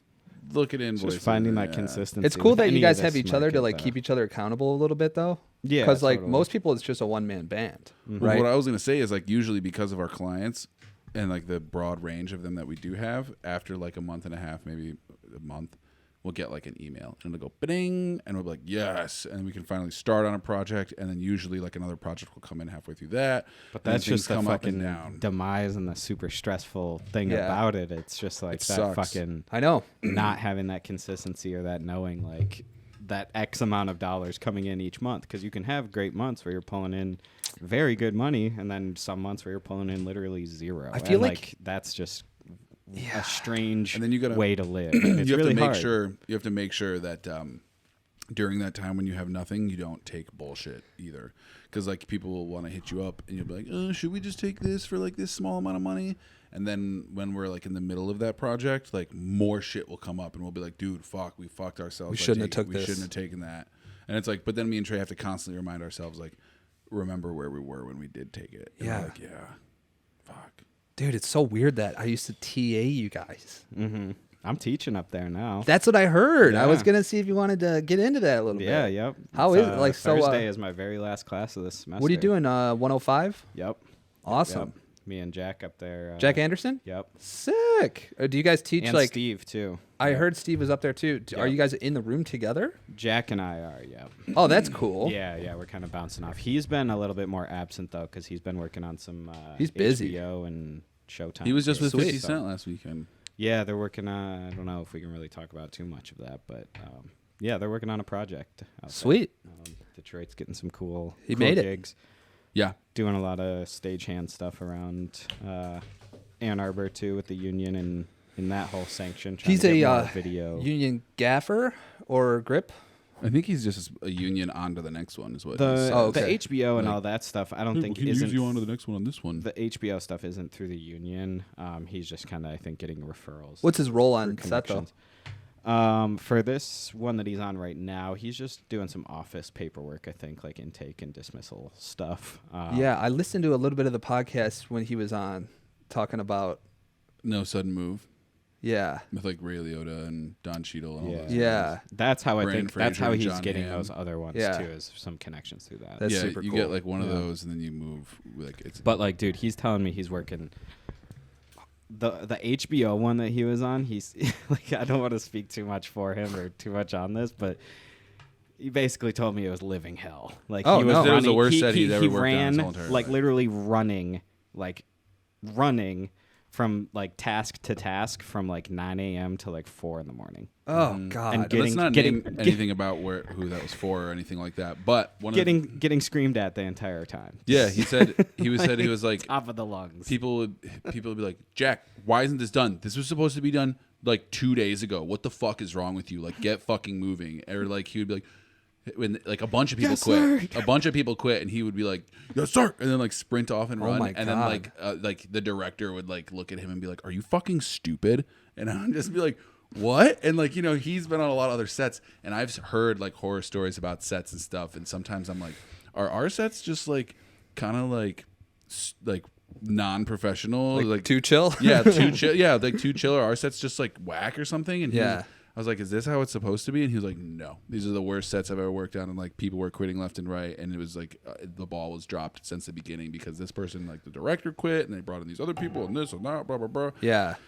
Well, also your guys' sets are super cool because you kind of know a little bit of everyone, and like you guys have such a diverse group of individuals you can call up for a job that you already can depend on and trust. That's the benefit of kind of what we do, and like similar to what like Garrett and Nice Shirt does. Yeah. Of just like expanding and contracting on a per project basis. Yeah, for sure. Because we do have the means to do a 20 to 30 person crew, but we also have the means to do a 4 to 5 person crew. Yeah, I've been on a So 20-person crew with you guys before. the infamous PSA. Yeah, that was fun, man. Yeah. I'll be right back. Do you just want to pause it? I actually have to perform PPs too. All right, 10 10-1. threes. 10-4. Just got a sneak peek on a little thing you guys are dropping. That Recno video. Holy yeah. shit, you guys are on a different level now. Thanks. Thank you, man. It wasn't all of us though. Yeah. I mean, No, I know. Just I'm just talking the whole group of people who put that together. Dude, that's like just wait. appreciate it. Just wait to see it. It's Yeah. on a different wavelength. So that's a Dropping tomorrow. yeah. It'll be already released by Oh, the it's gonna time be you see released, this. so- Yeah. Fuck yeah. Yep. Yeah. video's it's, dope. Recno, Dev, and Super Future.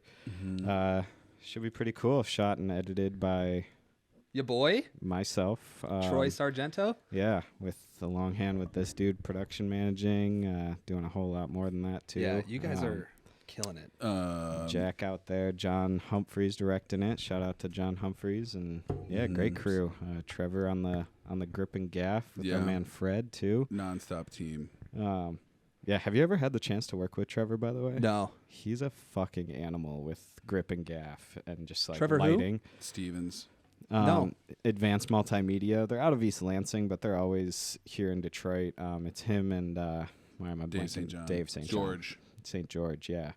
He's an older gentleman too, and he's the one who like runs it, and he's I don't know 40s. I don't want to offend anyone, but maybe even 50s. But he's running laps around every single person on He's set. probably got every the single time. fastest metabolism in the room. All they eat is fucking red meat and water.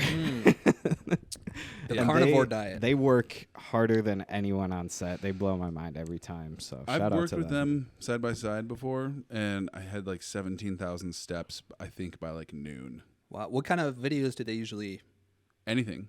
Well, they do? They specialize in like music videos or anything. just whatever? They work a lot with like Woodward and Eightfold Crew a lot. Okay. I'm sure some Like out large scale west, commercial work. Out west commercial companies and stuff. Cool. Yeah. Yeah, that looks fucking sick, guys. Out west, meaning out west Michigan. If too. you, I couldn't do that. Yeah, no, if you give me 3 weeks, I wouldn't be able to do that. So I think you could. I've seen it's you do a some grip and badass gap shit. is Yeah, a different breed for sure. I'm also harder on myself than anybody else is. And, Yeah, you're super hard on yourself. You You're in know, the field every day. I've been trying to not be. Yeah, I mean, The world is your set. that. Well, yeah, I guess so. It's a one man crew, though. You know, but. But you still, I mean, you were just saying, let's get on some metal music videos. You're still doing your thing with that. Yeah, stuff so I do have. I've turned down quite a few in the last. So I don't know. Did we get into this yet? So I'm full time at the station now. Mm-hmm. Okay, yeah. You were freelance. And I was then they freelance. Converted you into. And I wasn't really doing much other freelance stuff, and so they offered me a full time gig that I just couldn't. I couldn't pass it over. Especially since I really do enjoy. I was literally just about to work. say, do you hate your job or No, something? if you like your I job, love it just like, you know, and I always go back to like 10 years ago. What did I tell myself my goal would be? Like when I decided I was going to do video, what's my goal?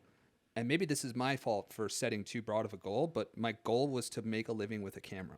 Mm-hmm. There you go. That's what you're doing. Yeah. And when it took me a few days to decide if I wanted to be full time or not there, but I kept going back to that. Like, I think you made the right choice because you have stability and you enjoy what you're doing. yeah, and also Stability is we have so to talk important. about the fact that money is also important. So important, dude. And That's the you have like a I- new car and a new motorcycle, Yeah, and like, I was broke, dude. I was so broke from like, I don't know, 16 to like 26. You know, I didn't have any money. I never understood how people are able to succeed in this industry with no money, and it's fucking hard. Let me tell you some things that you have that I don't have: a 401k, a retirement account, good benefits, Yeah, I mean- a stable vehicle, like reliable things, you know, like things. And probably as you have all that, you still have a savings account that's like still accruing money. Yeah, I need to stop buying shit though. Yeah, well, I mean, that's what you do when you're little, you know. Yeah. I just, you know, it's not like I'm a billionaire or anything. It's just, you know, You're part of the workforce. It's and nice you to get have a paid little for bit of it. money that you don't have to worry about things. And also, you know, now that I'm not worrying so much about money, it's like I can focus on more like, okay, what do I actually want to do? What kind of projects do I actually want to work on? Instead of having to take everything that comes at me. Like you guys And you were just talking purchased, about.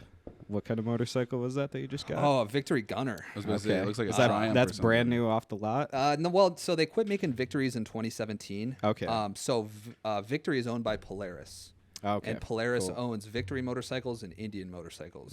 And they stopped making Victories in 2017 and just continued with Indian motorcycles. Which are like a cult classic, right? Yeah, kind of. It's like, Like roadster kind of. yeah, they're like, cruisers. it's like if you're not going to get a Harley, you know, that's the other American bike. You have the bike that, like, when I picture the motorcycle I would imagine myself on, it's that one. It's Like, also the bike the that lowrider. I've like, imagined myself on. so badass. And I saw one on Facebook Market. Yeah, it's fucking. Yeah. The guy bought it. So it was like 2,000 miles on it.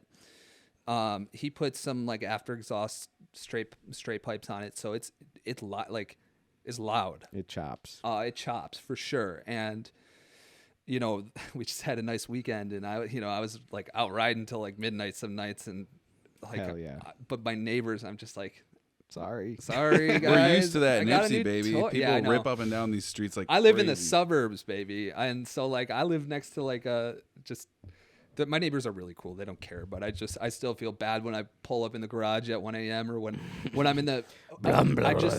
We rebuilt my 2-stroke dirt bike over the winter. Oh, nice. Rebuilt the entire engine, and we finally got it put together. New Me and my- pistons and all that. Yeah, we got it put together. It was like 1 or 2 a.m. and we were like, Gotta start it. gotta start it. Right. We're not gonna not rip this thing down the street right now. Like, Yeah.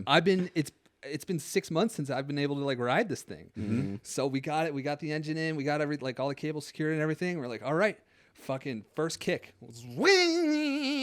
It's 2-stroke. go. So you Yeah. got that Super 2-stroke. loud. Burning that good old mixed gas oil. That mixed gas oil stunk up the whole neighborhood. It's like 2 a.m. I need that confined in a cologne. Oh my god! Well, come to Just my work house on your because bike, bro. everything at my house smells like 2-stroke, and Katie yeah. absolutely hates it. I love it because I I don't know. It reminds me of just fun. See, I ride a 4-stroke now, so like I don't what really do you ride get to. now? I mean, I still have my RM 125, but I have a KX 250F, which is my race bike. So nice. That's my baby. Yeah. I have a KLX 110, which is my little pit bike. I want to convert it into a supermoto. Dude, is your pit bike is it working right now? Yeah.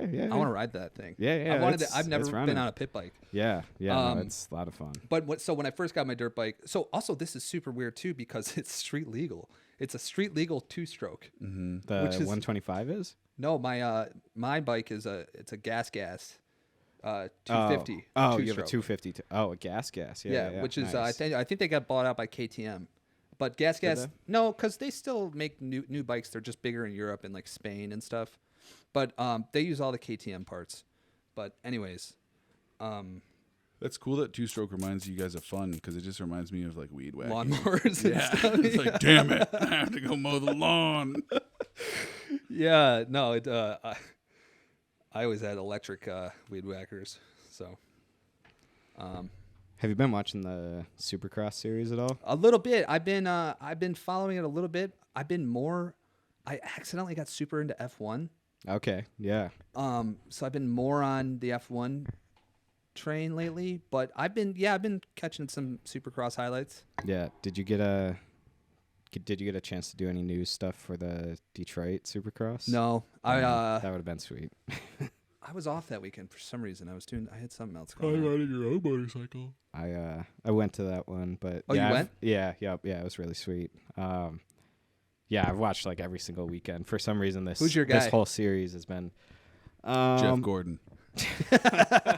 Number 24. I would say Malcolm Stewart this season has been my Okay. number one guy. I've wanted him to get a win for quite some time. He's gotten close. He's gotten a couple podiums, but I like the Red Bull like whip contests and stuff like that too. yeah, like Axel Hodges is doing a really sick thing right now. I think you got me into Axel Hodges. Maybe Somebody yeah, got me into Axel Hodges. His whole style is like street skating of motocross. Yeah, it's he's not just- like organized freestyle motocross, Yeah. like busting out the hardest tricks. He's just swagging out. He's like got surfing. style, and Yeah. he's not inventing new tricks. No, he's But just he's fucking just so stylish sending that 'em. it's like it's so entertaining to watch him ride. Has he rode his bike into the Detroit River yet?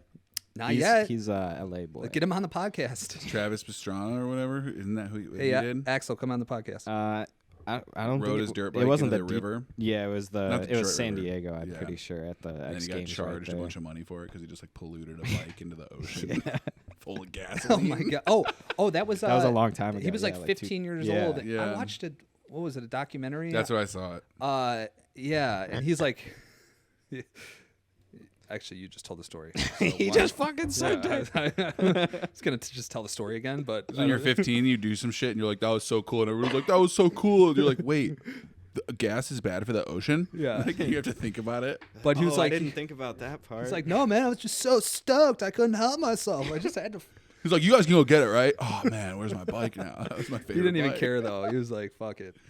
Oh, yeah. And he wasn't even like Travis Pastrana at the time.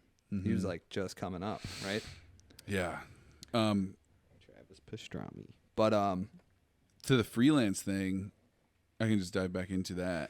yeah, So we've been working, like things are starting to ramp up or have in the recent of just like working with bigger companies, more Good. money, which is, you know, a thing where there's like a lot more liabilities. More and money, this more and that. problems. More money, more problems. So, you know, like we just had our whole entire contract beefed up by our lawyers and stuff like that. Like we went over like all Good. those details and stuff. I'm not going to name any names, but we got hit up by this one client that was like, oh, we're going to fly you guys out to San Francisco because we've got the... Okay, so this is how the call went. Are we diving into this? We're going to right dive now? into this All because right. I am pissed. All right, run it. So we... We've been going through some shit. Yeah. you're not gonna basically- name drop though. No, I'm not going to name All right. drop. I can tell you everything after the All right. podcast.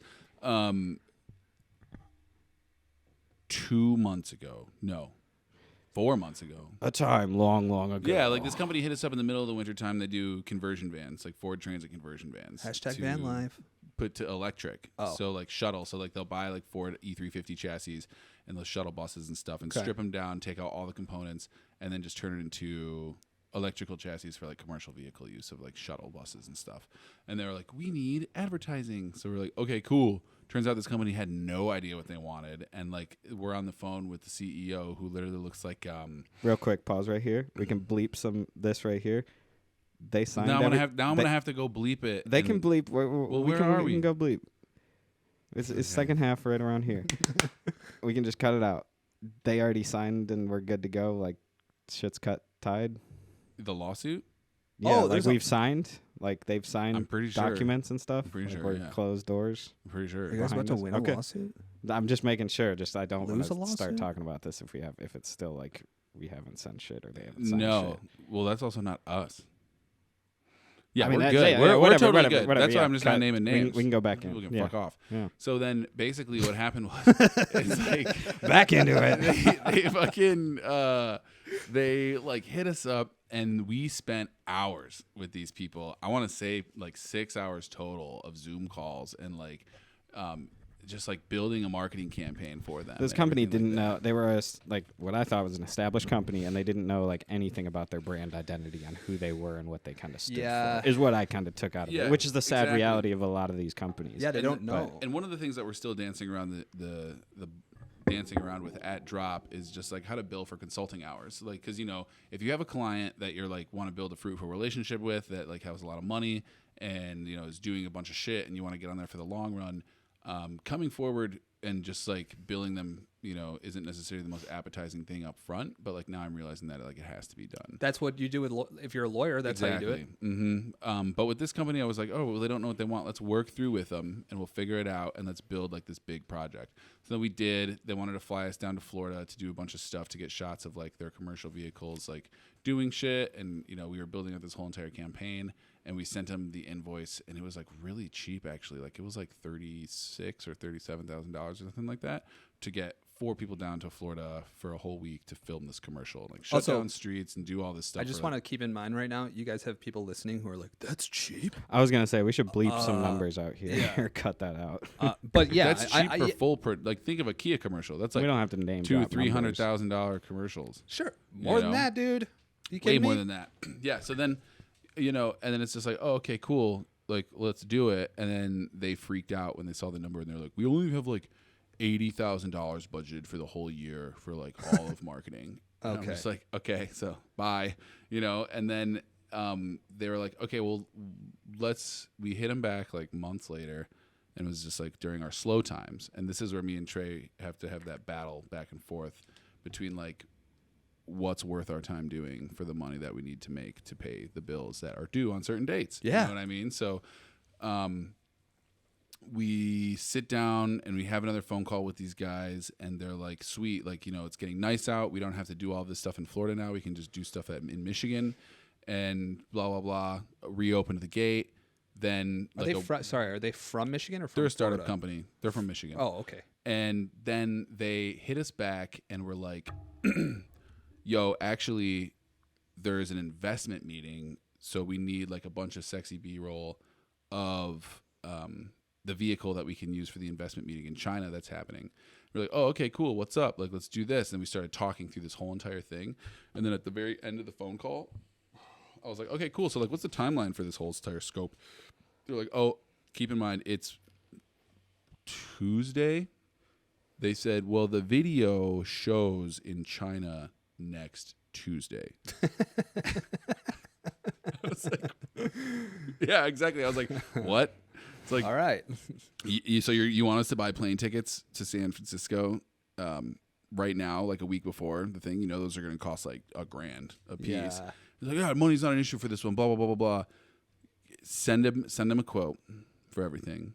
Then they're like, oh, we can't do that. That's way out of our budget.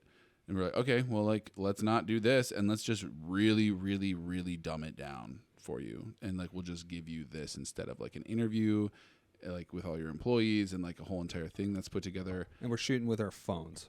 We're shooting with our potato. Yeah, with the Fujis and the Black Magics and stuff. We're not going to be shooting on like the cinema cameras, right? And they ate it up, but the problem is that their marketing team didn't communicate this scope change with their CEO. So then everything's already purchased. We got Airbnbs, this and that, all this stuff purchased, and then we're about to go. On your guys' dime? No, on the company's dime. Okay. But this is where it all gets dicey. So then the CEO, we're on a phone call, and a Zoom call with everybody, and then he starts asking all these questions about like the shoot days back in Michigan, and we were like, shoot days back in Michigan, did you guys want to dive into another project? And he's like, no, like, well, we've got like this quick edit that's going to be turned around on Tuesday, but then the larger project for this and that and this. And I was like, okay, well, like, we haven't discussed any of that. Like, we'd love to talk to you guys about a different project. So he was under the influence or under the impression that they were going to get everything for the same scope and the same budget. And I was just like, wait, what are you talking about?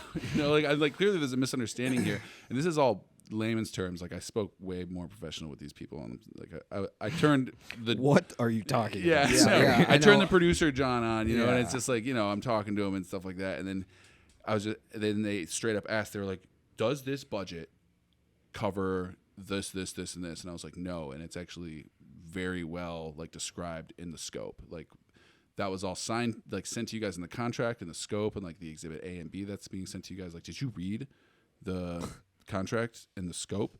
And then the person like looked, like the CEO looks at his marketer. He's like, did you read that? And he was like, no, I didn't. And I was like, I was taking a shit. Yeah, it's like you signed all this paperwork and sent it back after we told you we were dumbing it down and to read the scope and didn't do it. So then the CEO starts freaking out. I'm just going to terminate this call, boys. Like, we're supposed to be leaving tomorrow, like during this call. And he's just like, starts scope creeping like crazy. And he's like, we need this, and this for the same price. Like, you guys need to come back with me by your answer like this week, or like by 3:00, I think it was.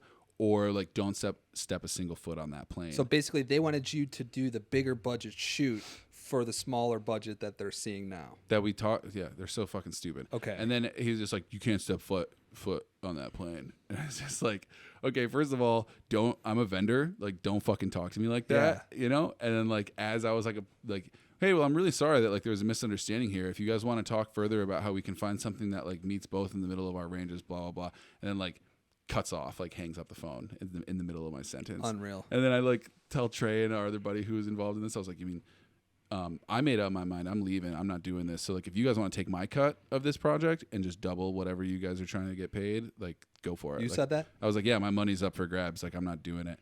And then you guys were like, oh, I don't want to fucking do it then. Like, one person backs out, that we all back out. And I was like, okay, cool. Well, like, they signed a contract and they're fucking stupid. So like, that's on them. And then like, but they signed the contract. Yeah, like called my lawyer and all this other stuff, and then he's like, "Oh yeah, they're scope creeping. Like, you can just back away from it." So then I was like, "Okay." So just send him an email like, "Due to scope creep, like you like breached contract and this project's being terminated." And it's funny because also for people who don't know, what is scope creep? Scope creep is like when we discuss the scope, like the idea and like how big the project's going to be, and when the person wants more done, then they're creeping to a larger scope. And it's just like, because that happens to a lot of people and they don't realize what that means. It was happening like crazy. They started adding like an extra day. They started trying to cut the budget in half and like all this other stuff. And like, oh, we can just shoot the day you guys land. And it's like, no, that's not a shooting day. That's a travel day, bud. Like, it's just not how we do shit. And then basically what happened is this guy thought, because we're a small company and he knows somebody that we were working with personally, that he was like, oh, well, they're not going to do this. Like, they're not going to bail. And then I was like, okay, sent him an email. And it's just like, all right, you terminated the contract just from like your last sentences in scope creep. Like, that's not what I said. It was like all like professional lawyer talking there. And it's just like, and then that's when they started to panic, because now they're starting to realize that they don't get their video that they desperately need for their investors meeting on Tuesday in China. So it's like, now that guy has somebody else to answer to, like, why don't we have the video that we need, which is like more shareholders and other people like that. Like, we're missing out on millions of dollars potentially because like we don't have this video. So then like, then they start trying to recontact us. And you guys haven't even shot anything. No, exactly. And that was one of the things too, when I was talking to Trey and the other guy who was involved with this, I was like, the reason hands down I'm not doing this project is because I don't want to spend 3 days with that fuckhead. You know what I mean? Like, fuck that guy. For He's sure. an idiot. He straight up told us, he was like, why would I be paying you guys that much money for this when I could just go do it on my iPhone? And I was like, I don't know. Why would you? Go do it on your iPhone. Yeah, one, go do it on your iPhone. And two, why did you not read the contract, you fucking dumb idiot? So then he's just like starting to call me and leave me voicemails and like my, like through business advice. Like once I was checked out at this point. Yeah. Everybody was checked out. So then it falls on me. So then now I have to start dancing the dance and fucking, Yeah. This guy's just like, well, there's no creative going on here, so my job ended just drop. Yeah, and then it's just like turned into this whole entire shit fest of just like, I suggest you listen to that voicemail, like, unless we need to talk about like. There were texts being sent at 2 a.m. This guy was texting me. He was blowing up my phone. I ended up blocking him because it was just like so ridiculous. They wanted all their money back, and we're like, dude, the money on the hotels and the this and the that we spent all the shit on that like is non-refundable at this point because it got canceled like 24 hours before the shoot. That's hilarious. So then he's just like, we're gonna push this through like man, I want to read some of these texts. They're so funny. Are we reading transcripts? Jesus. Let's freaking do it. It's so funny. And me and Trey were on a shoot at 2 a.m, and my phone's getting blown up by this fucking stupid person. It sucks because this happens to a lot of people, and this is the bullshit that you don't have to deal with. Well, this is the bullshit that like I started to get to a point where I started resenting like what I was doing. Like, oh, I'm close, dude. Where you get like, originally we all started doing this because we fucking love it, right? And then you start dealing with clients like this, and then you start to become resentful of it. Like, oh, like why don't people like know my worth or whatever? Yeah. And then like a big thing I realized is like nobody fucking knows what they want or what they're talking about. So like half the job is to describe what you even do. Yeah, and they got to pay for that too. Yeah. And like, there are companies that step forward and they're like, hey, we want this done. We have this much money. And we're like, sweet, let's do it. And it's like the most simple, easy breezy cover girl, beautiful experience. Yeah. And then there's some other people that are just like, yo, dude, you guys go somewhere else. And Leave me alone. I will talk in regards to like music videos. So like I've been getting some larger budget music videos in the works right now, and they are hands down the easiest clients to work with. It's the smaller budget videos where it's just people who suck back and forth, fucking revision. Like it's broke people, bro. Yeah, I know. That's what I'm saying. But people with the budgets, like they're some of the like easiest people to negotiate with and work with, and because they just get it. You know what I mean? And the thing that people don't understand too is like if the budget for something is like $50K, yeah, like me and Trey aren't just taking $50K and splitting it down the middle and taking like $25K each. Like that's not how that works. No, not at all. And that's probably how they think it works at first. And that's why, probably your job as a producer is to show, hey, this is like what this camera costs to rent. Here's what it costs to stay in a night in a different state, for 3 nights. And people always try to cut corners too. And it's like, hey, man, do that. Yeah. Go get it done. So that was my whole thing. Good is luck. Like, I just didn't want to get to a point where I became like resentful of video and... it's one of the profession I chose. Like when this was all happening too, one of my mentors was talking to me and he was just like, is the juice worth the squeeze? Yeah. And it just comes to a point where it's like, is the juice worth the squeeze? Because like you could do something for like 2 or 3 years, like what you're doing, get a bunch of money and like get your stability and then still keep your client contacts and this and that. Yeah. And still like push your company forward in other ways, but like slowly rather than just like constantly pulling your hair out because you're trying to find how to pay rent. You know what I mean? Where it's like, not only do I want to pay rent, but like I need stuff in retirement and I need stuff in my savings account. You know what I mean? Yeah. Like, there's a lot of shit to think about. Well, and none of us thought about this stuff when we started. I can guarantee it. Anybody who started doing video or photography or decided they wanted to choose this as a profession, like wasn't originally thinking about that. And now that we're getting older, like those thoughts start creeping up like, oh yeah. Okay, hang on. What am I going to do in 25 years? Like I have buddies who've been working a 9 to 5 and within 3 years they've bought a house. They drive a 2021 car. Like they've got like, but that doesn't necessarily mean anything. Exactly. That doesn't mean shit because first of all, they probably, I don't know your friends who you're mentioning, but they could hate their fucking job. And to me, that's not worth it. Up and down. Yeah. But even still, I mean, like, but you can find a job that you love. There's a balance. Like I found a job that I love accidentally. Yeah.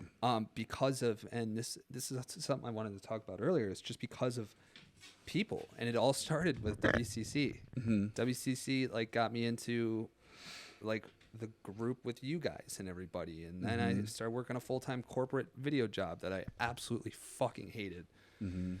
I'm not gonna name the company. You don't work there anymore, though. No, but you guys remember that, right? I remember that briefly. Healthcare company. Briefly. Wilkin worked there for a while too. Yeah, I do remember that. And that's the one where one of our buddies still works there. Does he? I think so. Nobody works there because they fired everyone for COVID.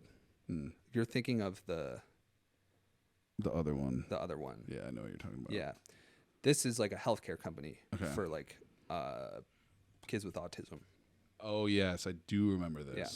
So anyways, I worked with a lady there who was a photographer at Fox 2 for like 25 years.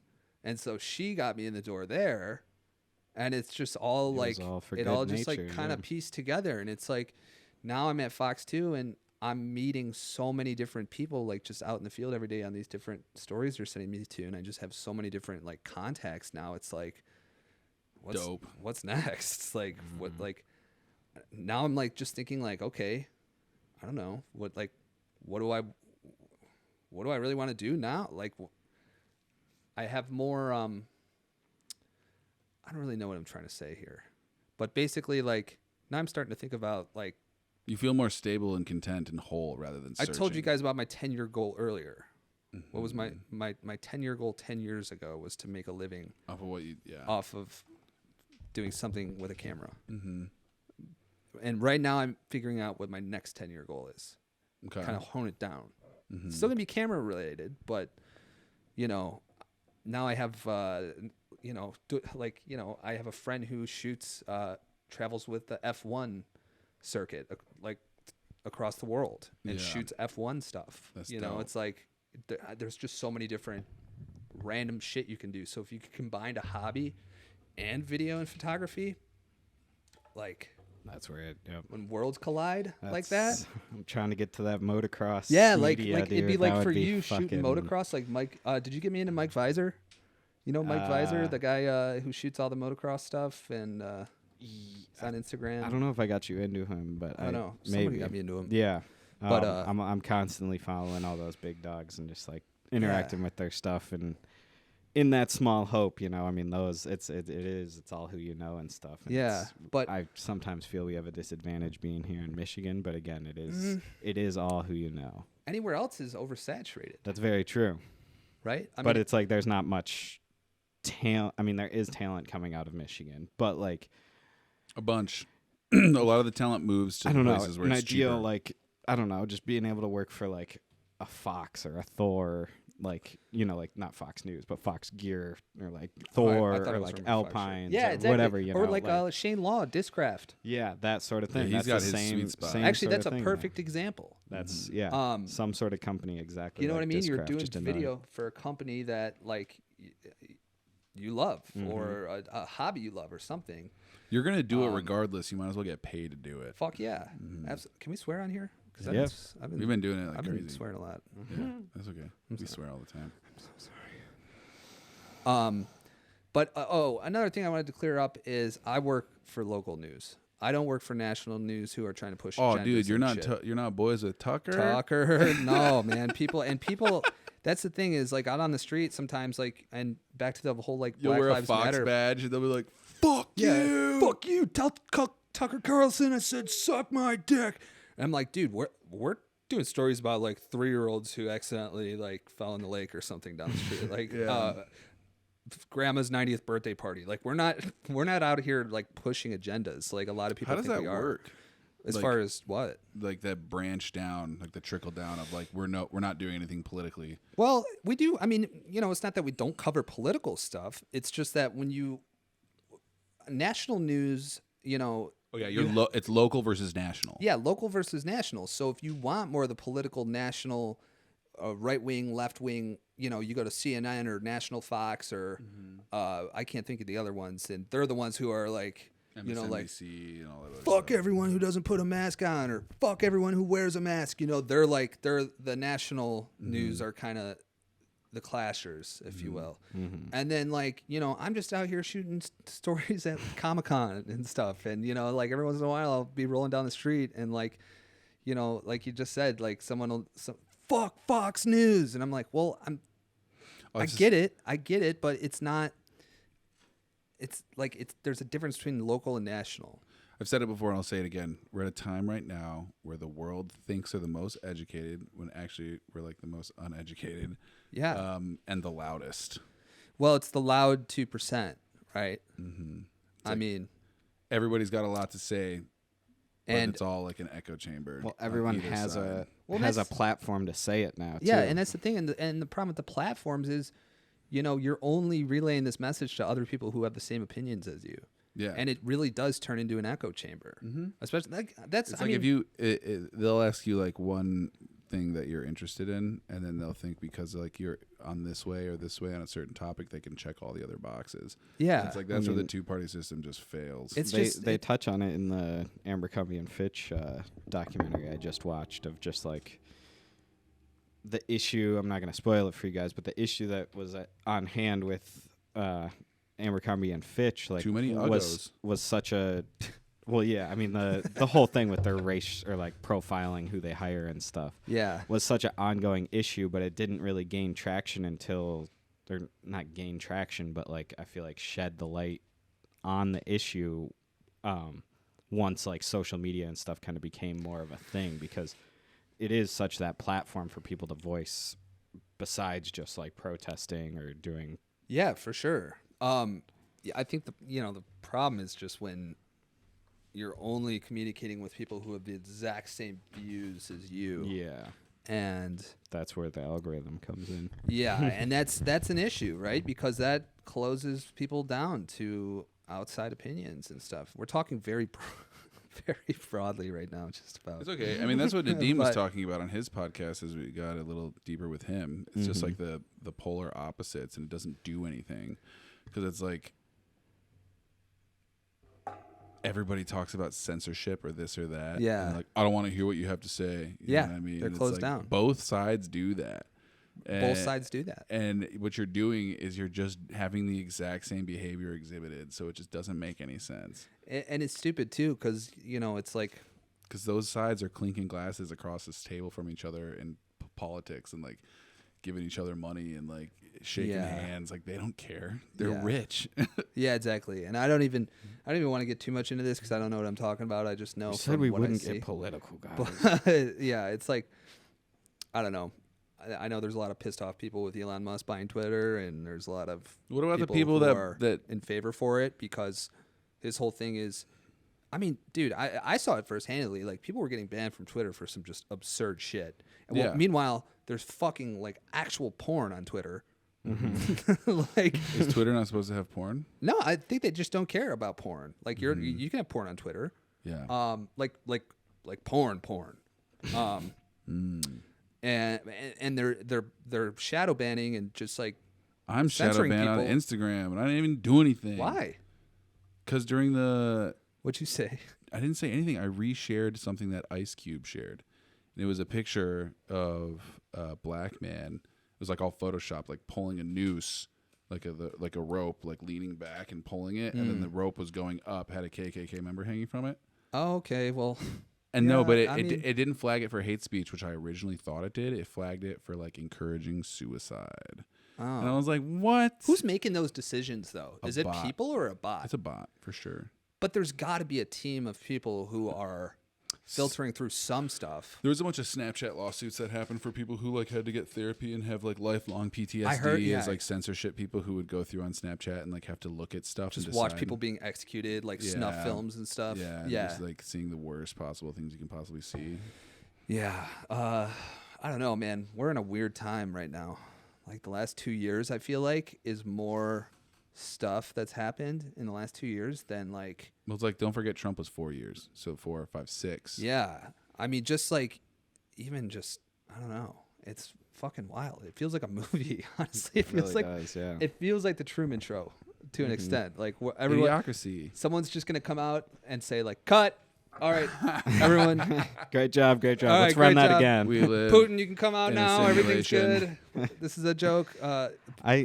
You said Idiocracy. I've actually never seen that movie. I think about that movie a lot in today's never day seen and it. age. You guys should both watch it. It is Apparently what we're headed towards. Apparently, it already happened. That's what everybody was saying. They're like, "This is literally a scene from that movie."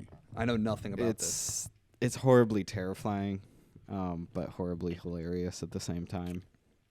Just water fountains are replaced with Gatorade and shit. So. Mm-hmm. Is it like is it in the same category as like Black Mirror? No, it's more. It's like a comedy. Oh. Yeah, it's like a comedy. National Lampoon style movie. Oh, exactly. Yeah, it's a little bit older. Yeah. Luke Wilson is in it.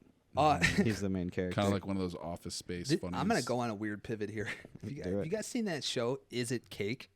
Dude, I saw a preview for that, and I was like, somebody saw this trend and was just like, fuck it, dude, let's just make a whole show on it. Everybody was like, this is genius. I watched 6 episodes. You did? Literally, it's just a guy slicing up objects saying, is it cake or is it not cake? And he cuts the knife. There's like 4 different versions of it, and everybody's staring. They're like, And then he cuts it cake? And also, I forgot the guy's name, but he's the worst host ever.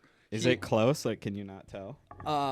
They put you like 30 fucking feet away from it. No, so here's the thing. So they have these like incredible cake designers on the show, and they pick like real life objects. You've seen those types of things where it's like a can of Coke, and then they just cut into it. And it's a cake. I know the show. But the show is literally just this fucking guy just cutting into stuff saying, is it cake? Not cake. That's cake. and like that's the show. And there's like 8 episodes. You know what I've been super into lately? 90 Day Fiance. Never seen it. Never heard of it. Dude. Reality TV bullshit. Dude, reality TV makes me feel good. I heard Ben talking about this the other day. Yeah. I realized that I'm not in a bad place in my life. Yeah. Like some of those other people in the reality TV shows, I'm like, wow. But gives you some self-reassurance. That person is literally crazy. I think you guys were talking about this, like, but I would love to see what those sets look like. Yeah. Or just the how BTS, real is it? That was Love Island.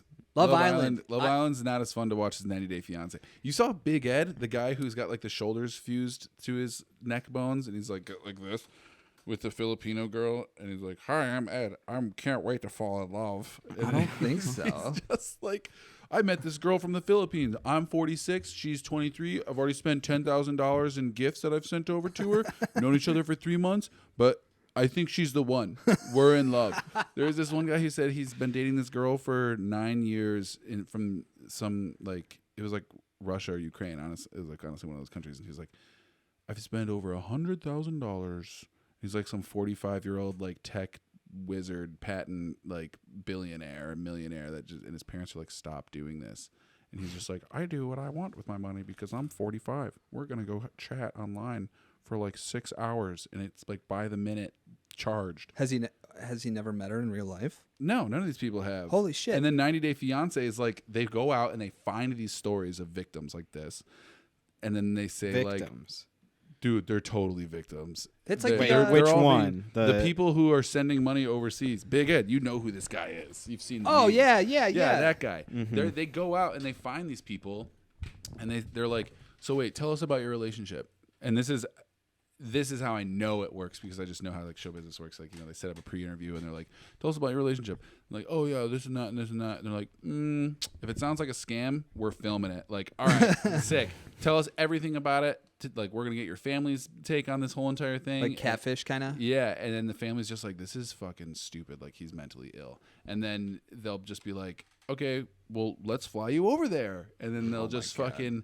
They'll have a crew over there waiting for them to arrive and stuff. And like, there's this one girl that's like, and some of these people are like pretty attractive. And like, I've been dating this one guy for 9 months. I've broken up with him 3 times in 9 months. He's a relationship coach for single women. And like, this is like this beautiful, like Chaldean soccer player looking dude who's like ripped. And he's just like, hey baby, like, I love you, smooches. And then she'll like send him stuff. And then they'll go and meet in person, and then like there's this guy named Usman from like Nigeria who's like in his 30s, and then this other lady. This reminds me of like the Inventing Anna thing. I haven't seen that. Yeah, that was a good show. They did that. That was like a spot. Did you watch the documentary or the show or both? I watched the show. I have yet to see the documentary. He's like, I love Lisa. She's my wife forever. She's like, I know Nigerian people are famous for their scams throughout like all of the internet. Like, but like, you know, that's a stereotype. But we're in love. And it's just like, bro, you are fucking. You need like. I'm so sorry that you're in that part of your life. Oh my god. It's so bad because I'm just watching these shows at 9 p.m. doing the same thing, like, bah! Yeah. It's so bad. I feel bad, but then it reminds me, it humbles me. It's like, hey, man, It could be worse. you're doing great, John. And I'm just like, oh, yeah, that's what I needed. Reality TV will always make you feel a little better about yourself. The production quality's gone up, too, so I can at least stand it a little bit. Yeah. Did you guys watch Jersey Shore back in the day? No. That's like I was dating a girl in high school, and that was their big thing on Thursday nights. They would all get together and like watch Jersey Shore. Really? And like I really liked this girl, so I like had to go watch Jersey Shore with them. And that is like a show like that. I want to see the behind the scenes. Like if they're just like tossing wrenches in the mix. that was that was like early reality. I feel like that was in like 2010. Well, they were still like Real World and like Survivor and all that. I don't care. What's the one where they're fucking naked on an island? Naked and Afraid, baby. Like what? Are we gonna run out of ideas here? No, we're cutting that's into the beauty. handbags, asking if it's cake or not. Yeah, but the internet and the market will decide what's good and what's not. Yeah, I Is know. it cake? Boom. But on Netflix. It's but I watched 6 episodes, Yeah. and it's the dumbest show. But like Sometimes you just need to check out. I gave them those views.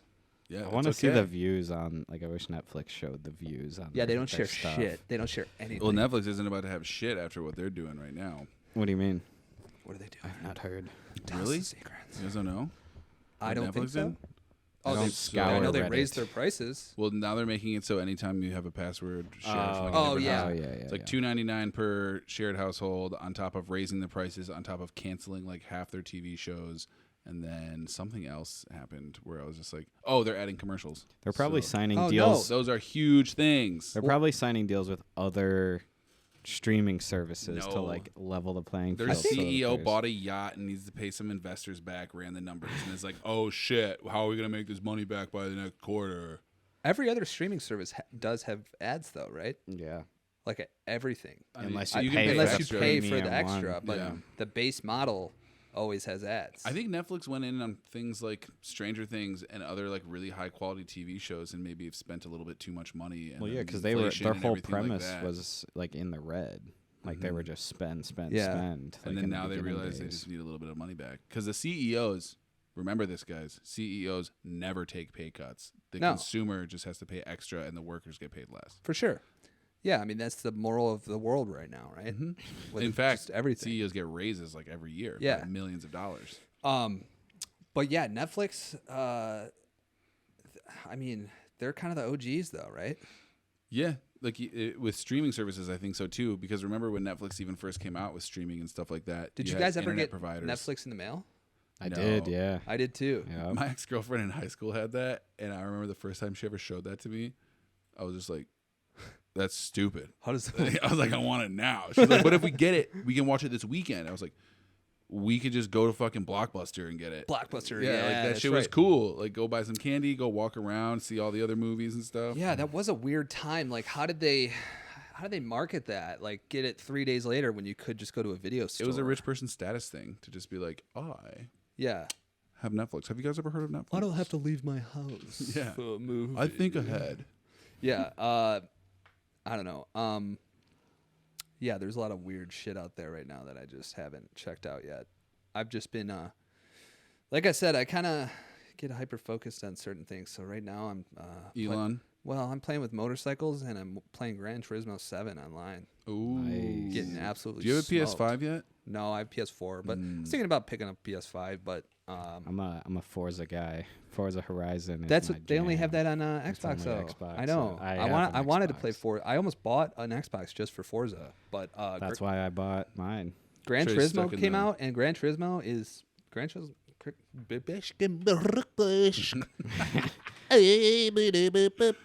Gran Turismo 7 is a lot of fun, and like bet. the physics feel good, and like it almost wants to. It makes me want to get one of those like racing rigs. That's Yeah. what Forza does to me. I was Yeah. very close, but I can't bring myself to 'Cause spend I'm- like dude, $400 on I it. know. Trey's like, Dina, everything needs Do to you move think out this of the is a good living room. Yeah. I'm putting up the rig for the weekend. Well, because I watch these guys on like Twitch and I just know, like they look TikTok so streams. cool It looks like so to much fun, shift, dude. Yeah, like- to shift the gears and like actually have your pedals and steering wheel like and real physics as They far have as like driving. pushback on the steering Yeah, I wheels know. too, where it's like One of my buddies built a flight sim VR for Ace Combat, and he actually used like real parts. So I was in a fighter jet seat with like an actual fighter jet, like joystick with like all the same controls and everything. And he bought them all at military auctions, and then like he rigged them up in his living room with like rudimentary. It was pretty rudimentary with like 2x4s and all this other stuff. But like I'm in the seat with the VR goggles on in a plane, flying it with a joystick, using the pedals as well because they have those in planes too. Holy shit. And you have a lot of cool friends. I was just like, whoa. Well, I mean, they're cool, but they're also we kind can't of go anywhere in Ipsy without someone be like, "Oh, hey, John." Yeah, It sucks. Like, oh Dude, yeah, that's so and so from leave. down the street. I gotta leave. I hate it. I have like 4 friends, and that's about it. I wouldn't I say have a that they're total of, friends. like, I would just say 3. that they're acquaintances. They're just people that I've met. People that you met on the old dusty trail. Well, you do live in an area where there's more. Well, I used to people that are work. just I used to bumping work into in each the other. bars. Yeah, that's so right. That's there's right. People. Yeah, you meet a lot of people through that Service industry. industry. Yeah. But yeah. Yeah, the only downside is all of them just drink way too much, and then when you don't really do that anymore, it's just like Yeah. I don't really drink. When you guys met me, I was like drinking a lot. When we first got together, that was like what 6-7 years ago. You kicked the bottle. Kicked the bottle. No, I You were didn't like kick the 20 bottle. You just lightly tapped it. 22, 20, no, you were like 23, 24. I was just doing some dumb shit and just making some really bad first impressions. Maybe that's why we're so tight. and I was like, fucking, yeah, there was just a lot of, so that was kind of like my dark side of me. Like Everybody's got times in their life I that they're don't- not very happy about. yeah, but I don't even feel like the same person. No, you you're know? not. Do you That's guys the- ever have that? That's the thing about it is people can change.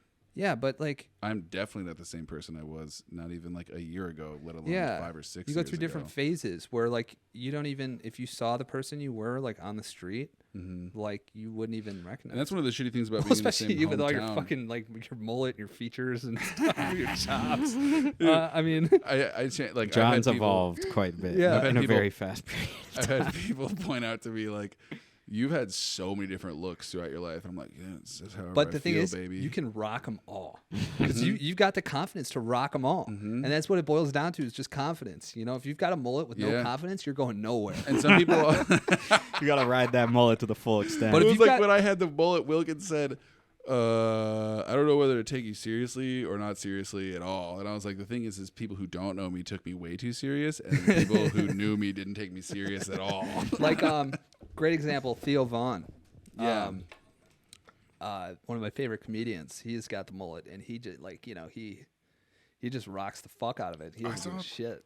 I saw Theo's Netflix special, and I wasn't too big of a fan. No, his stand up is like hit or miss for me, but like I like listening to him on his podcast. That's what it is for me. Talk. Like, I used to be super into Bert Kreischer. and Yeah. Not so much anymore. now Bert's a that little too Really? PG for me now. He, a little You're too- not into Bert Kreischer? I love thought you were Bert. a #1 fan. I love Bert. I do love Bert, but I'm more into Tom Segura now. Tom Segura is the He's funniest. the GOAT. It took me a long time to understand his comedy, but now that I do, it's just like, oh, he doesn't give a fuck No, about Tom anything. Segura is the man, and their podcast is awesome because they balance each other out so well. Like they just have like two different personalities that just work so well together. Oh, yeah. Kind of like you guys. It does work. Yeah, Yin and yang, baby. yin and yang. Trey's over here doing bugs, and Yeah, Trey, you're into it right now. And for all the listeners, just- Trey's been quiet because he's just been editing the whole Trey time. doesn't know what's going on. I have no idea what's going on. He's right doing now. a hue saturation luminance filter currently. Crazy. Who are you guys' biggest heroes? Who do you guys want to be? Oof. I want to be myself, but I shouldn't say who you want to be, but who are your biggest people you look up to?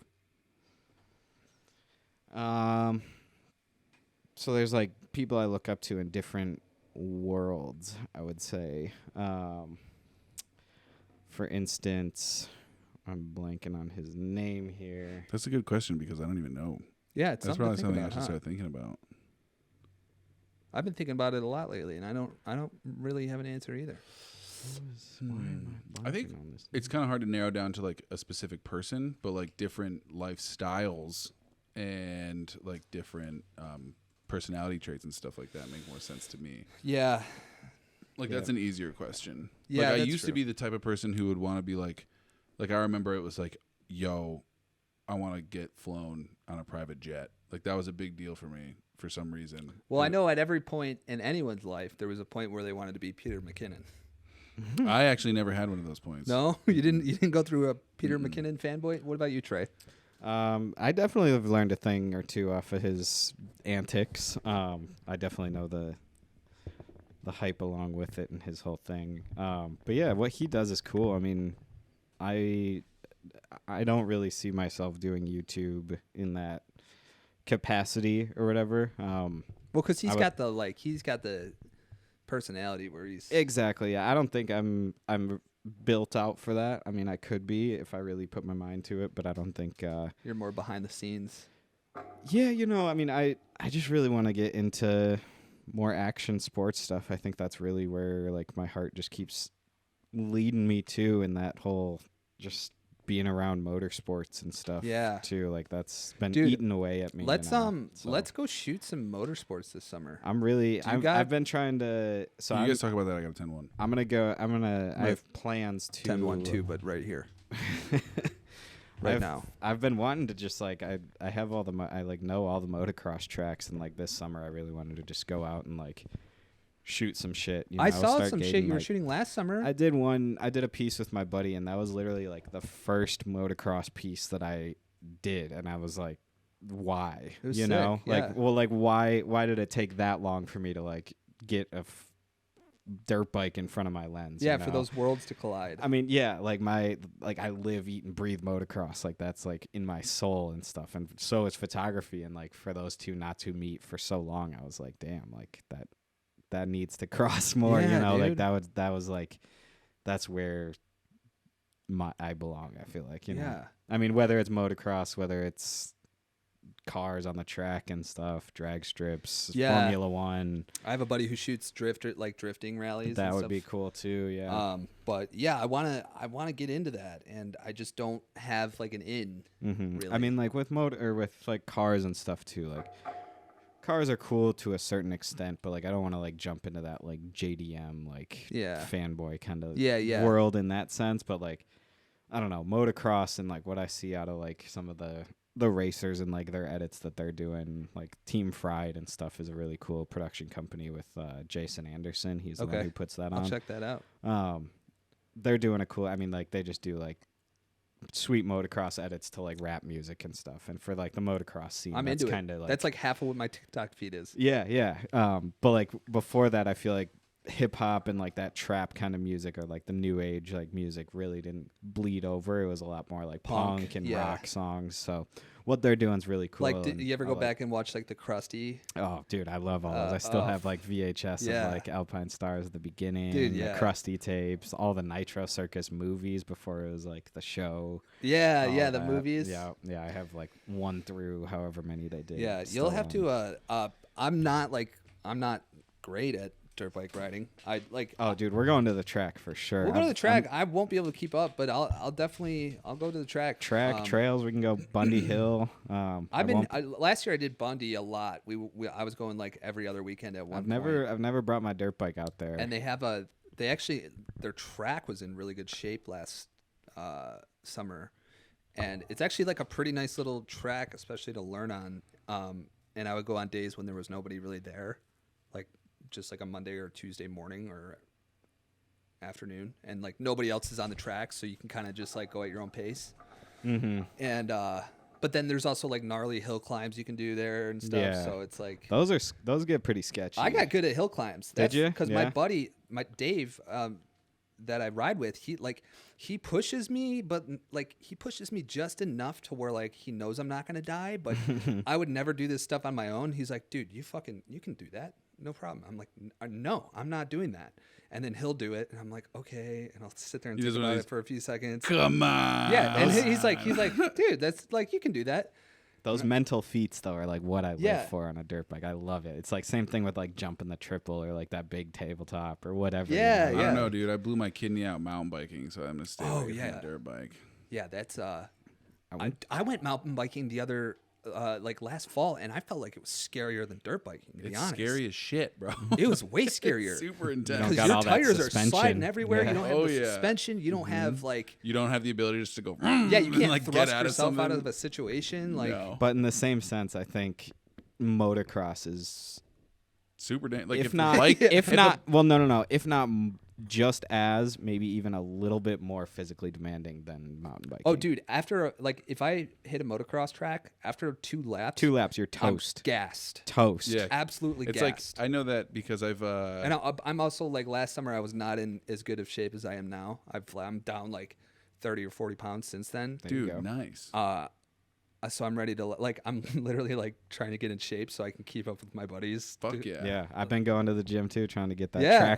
track. Also going to the Endurance. gym. I'd be is steady at the important. gym. It's just like, yeah, that's good too because that helps me like focus mentally. It's almost The like gym is the only thing that kept me sane during these last yeah, like as the world's slowly getting back to Yeah. normal during the last stint of COVID, I was just like, I'm gonna go nuts because I've got a lot of energy that needs to be expelled, and if I don't, then it just goes all to my brain, which is not good. And a lot of people don't understand that your body is your mind. Yeah, physical. Like you gotta physically expel yourself.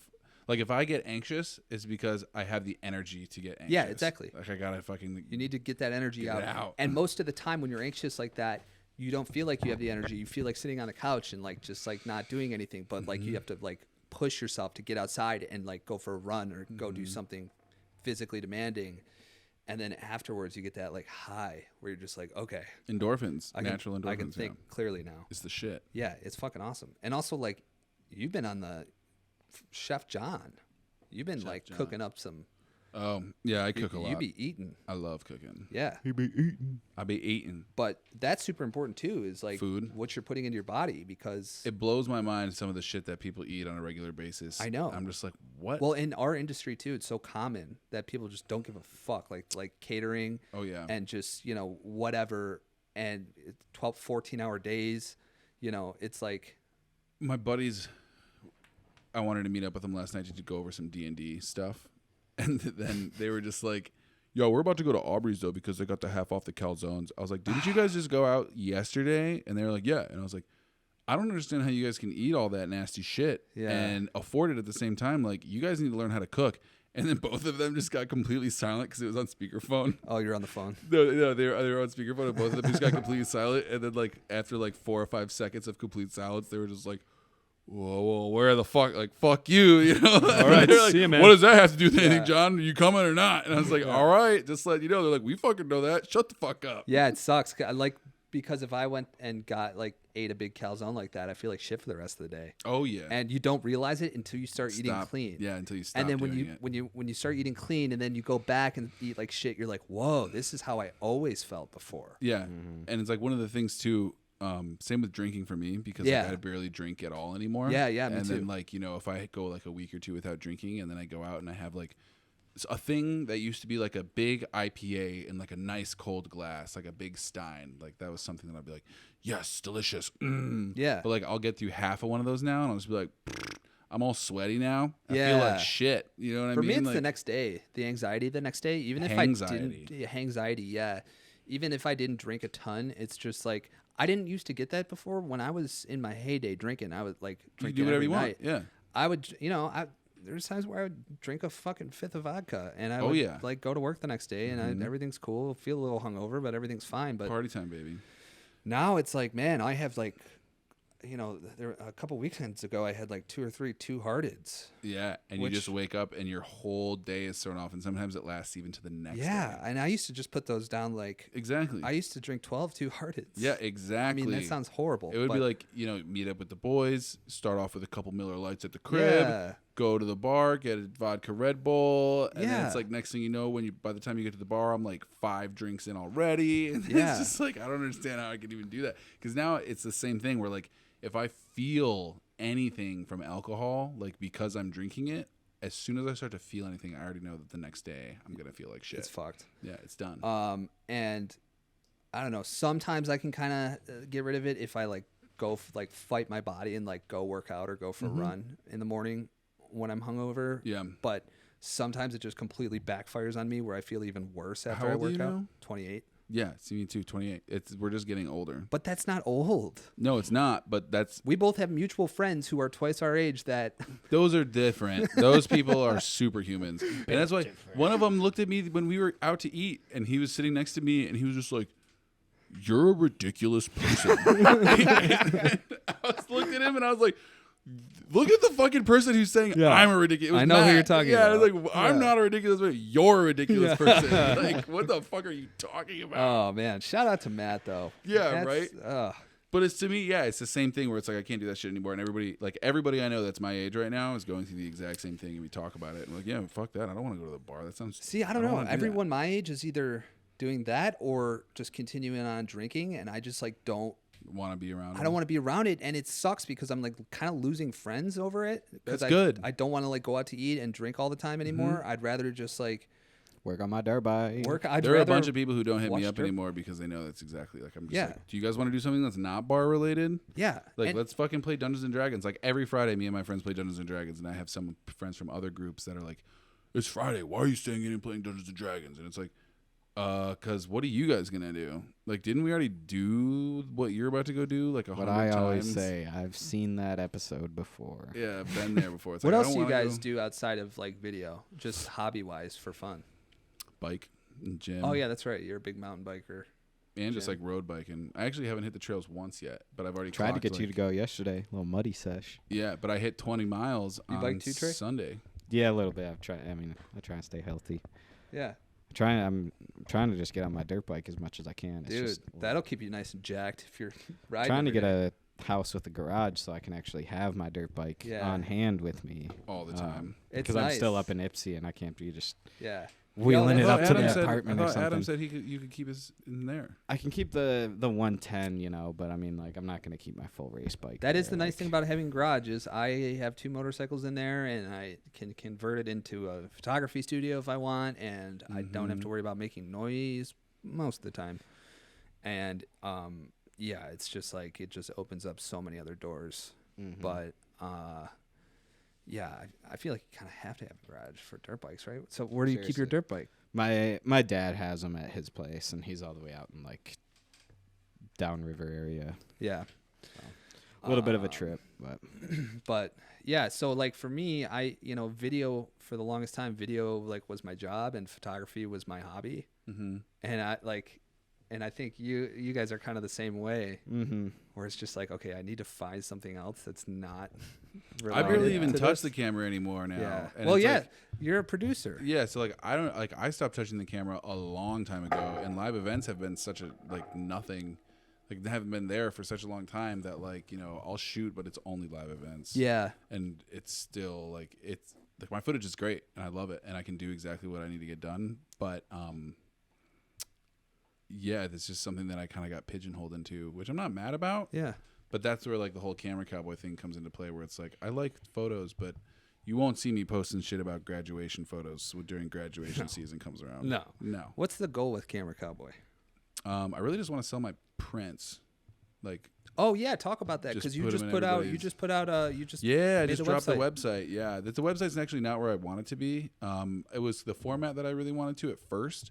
But then now that I got into it, I realized that a lot of other people are going to have trouble navigating through it because it's a storytelling piece. Also for me too about like all the different places I've been and like why they're important to me. Yeah. But yeah, it's really just to sell those prints and like because you hit me up and you were like, how do I buy one? I didn't find one on your website, and that's just one of the things too where it's like. You got to choose the photo you want to buy, and then you got to email me on the email page, and then like I'll have that shit shipped out the next day. I see. But it's not automated. Like you can click it and then put in your credit card information, which I should do, but at the same time, like Squarespace takes a chunk out of that.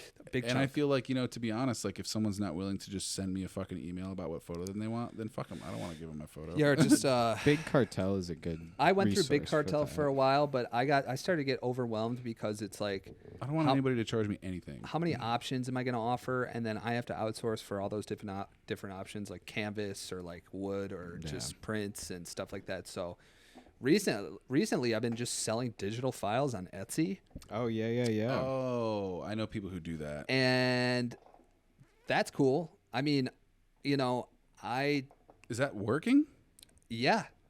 Just random people. Random people. Well, Dude, I know I got to do that. I set up like I set up through Etsy ads. Like I put a little money to like advertise it for a little while. Ooh. And most of my stuff is all like Michigan themed stuff, and the name of the Etsy page is Michigan Photo Finds. Mm-hmm. It's just like an option that came up as like a suggested thing, and I was like, yeah, that's sick. Michigan Photo Finds, because like couldn't make it anything that I wanted. It was everything was already taken, like Michigan prints, or just like whatever. But yeah, so I targeted some ads on Etsy, and I've been selling a few, but you know, the downside to that is you don't know who you're selling them to, or like giving away the rights to your photos, and you know, you're giving them full resolution files. That's where the scope creep came in on that last job that I was talking about, because they were like, we need all the raws and like the footage and everything, and I was like, why? And they're like, because we're passing it off to another company. No Like, way. no, absolutely what the fuck are not. you talking about? Because they're gonna make it look like shit, and then say shot by Drop.Creative. Not even that. They're just gonna make millions off of the discounted rate that they were already getting. Yeah, go fuck yourself. Oh, so did you guys go into a lawsuit with that? No, but we had to make them sign a bunch of paperwork to say that they weren't going to, because they were threatening it. So it was basically just like, you don't want to do this. So ties have been severed. Yeah. You guys are done with that. Mm-hmm. Good. Yeah, I hate those people. That's good. Is there anything else you guys wanted to touch on? It's getting I gotta get going here. How long have we been going for? Longer than 2 hours. Oh, no it's just because we haven't seen you in so long. Yeah, bro. it's been a minute. So for the people listening, you know, this is like we've said it a million times. This is literally just so we can hang out with our friends. Yeah, you guys get to. It's cool because you guys get to see everyone. Yeah. Yeah, that's anything you want to plug? The main excuse. Yeah. Thank you guys for having me on, man. Yeah. I mean, anything you want to plug? Well, you know, honestly, I usually plug my Insta, Be Punnin', but I haven't been super active lately. I've been kind of just trying to. I mean, you've been killing it with the landscapes and stuff. Yeah, those drone photos and stuff. I just haven't posted in a while, and I just like I just don't. It's okay. You don't have to do what social media tells you. Yeah, but if you want to check out some of my work, Be Punnin' on Instagram, BPUNIN. And your Etsy page, because I actually own one of Brian's prints. It's in my living room hanging out. Oh yeah, that's right. And the Etsy link is in my Instagram bio. So, you know, I have the digital files on there. So you just buy the digital file and do whatever you want with it. I don't care. List it as a fucking put it on a NFT. Billboard, make $1 million. Yeah, make your own Etsy page and then charge double for it. Yeah, I don't care, man. I don't care. I don't have to do anything. Yeah, that sounds nice. So, but all right. Well, thanks for tuning in, everybody. Yeah. We'll check out the Recno Dev music video. It'll be out by the time this is out. And then super excited. Yeah, look at website Camera.Cowboy.net. All right. Bye. Bye.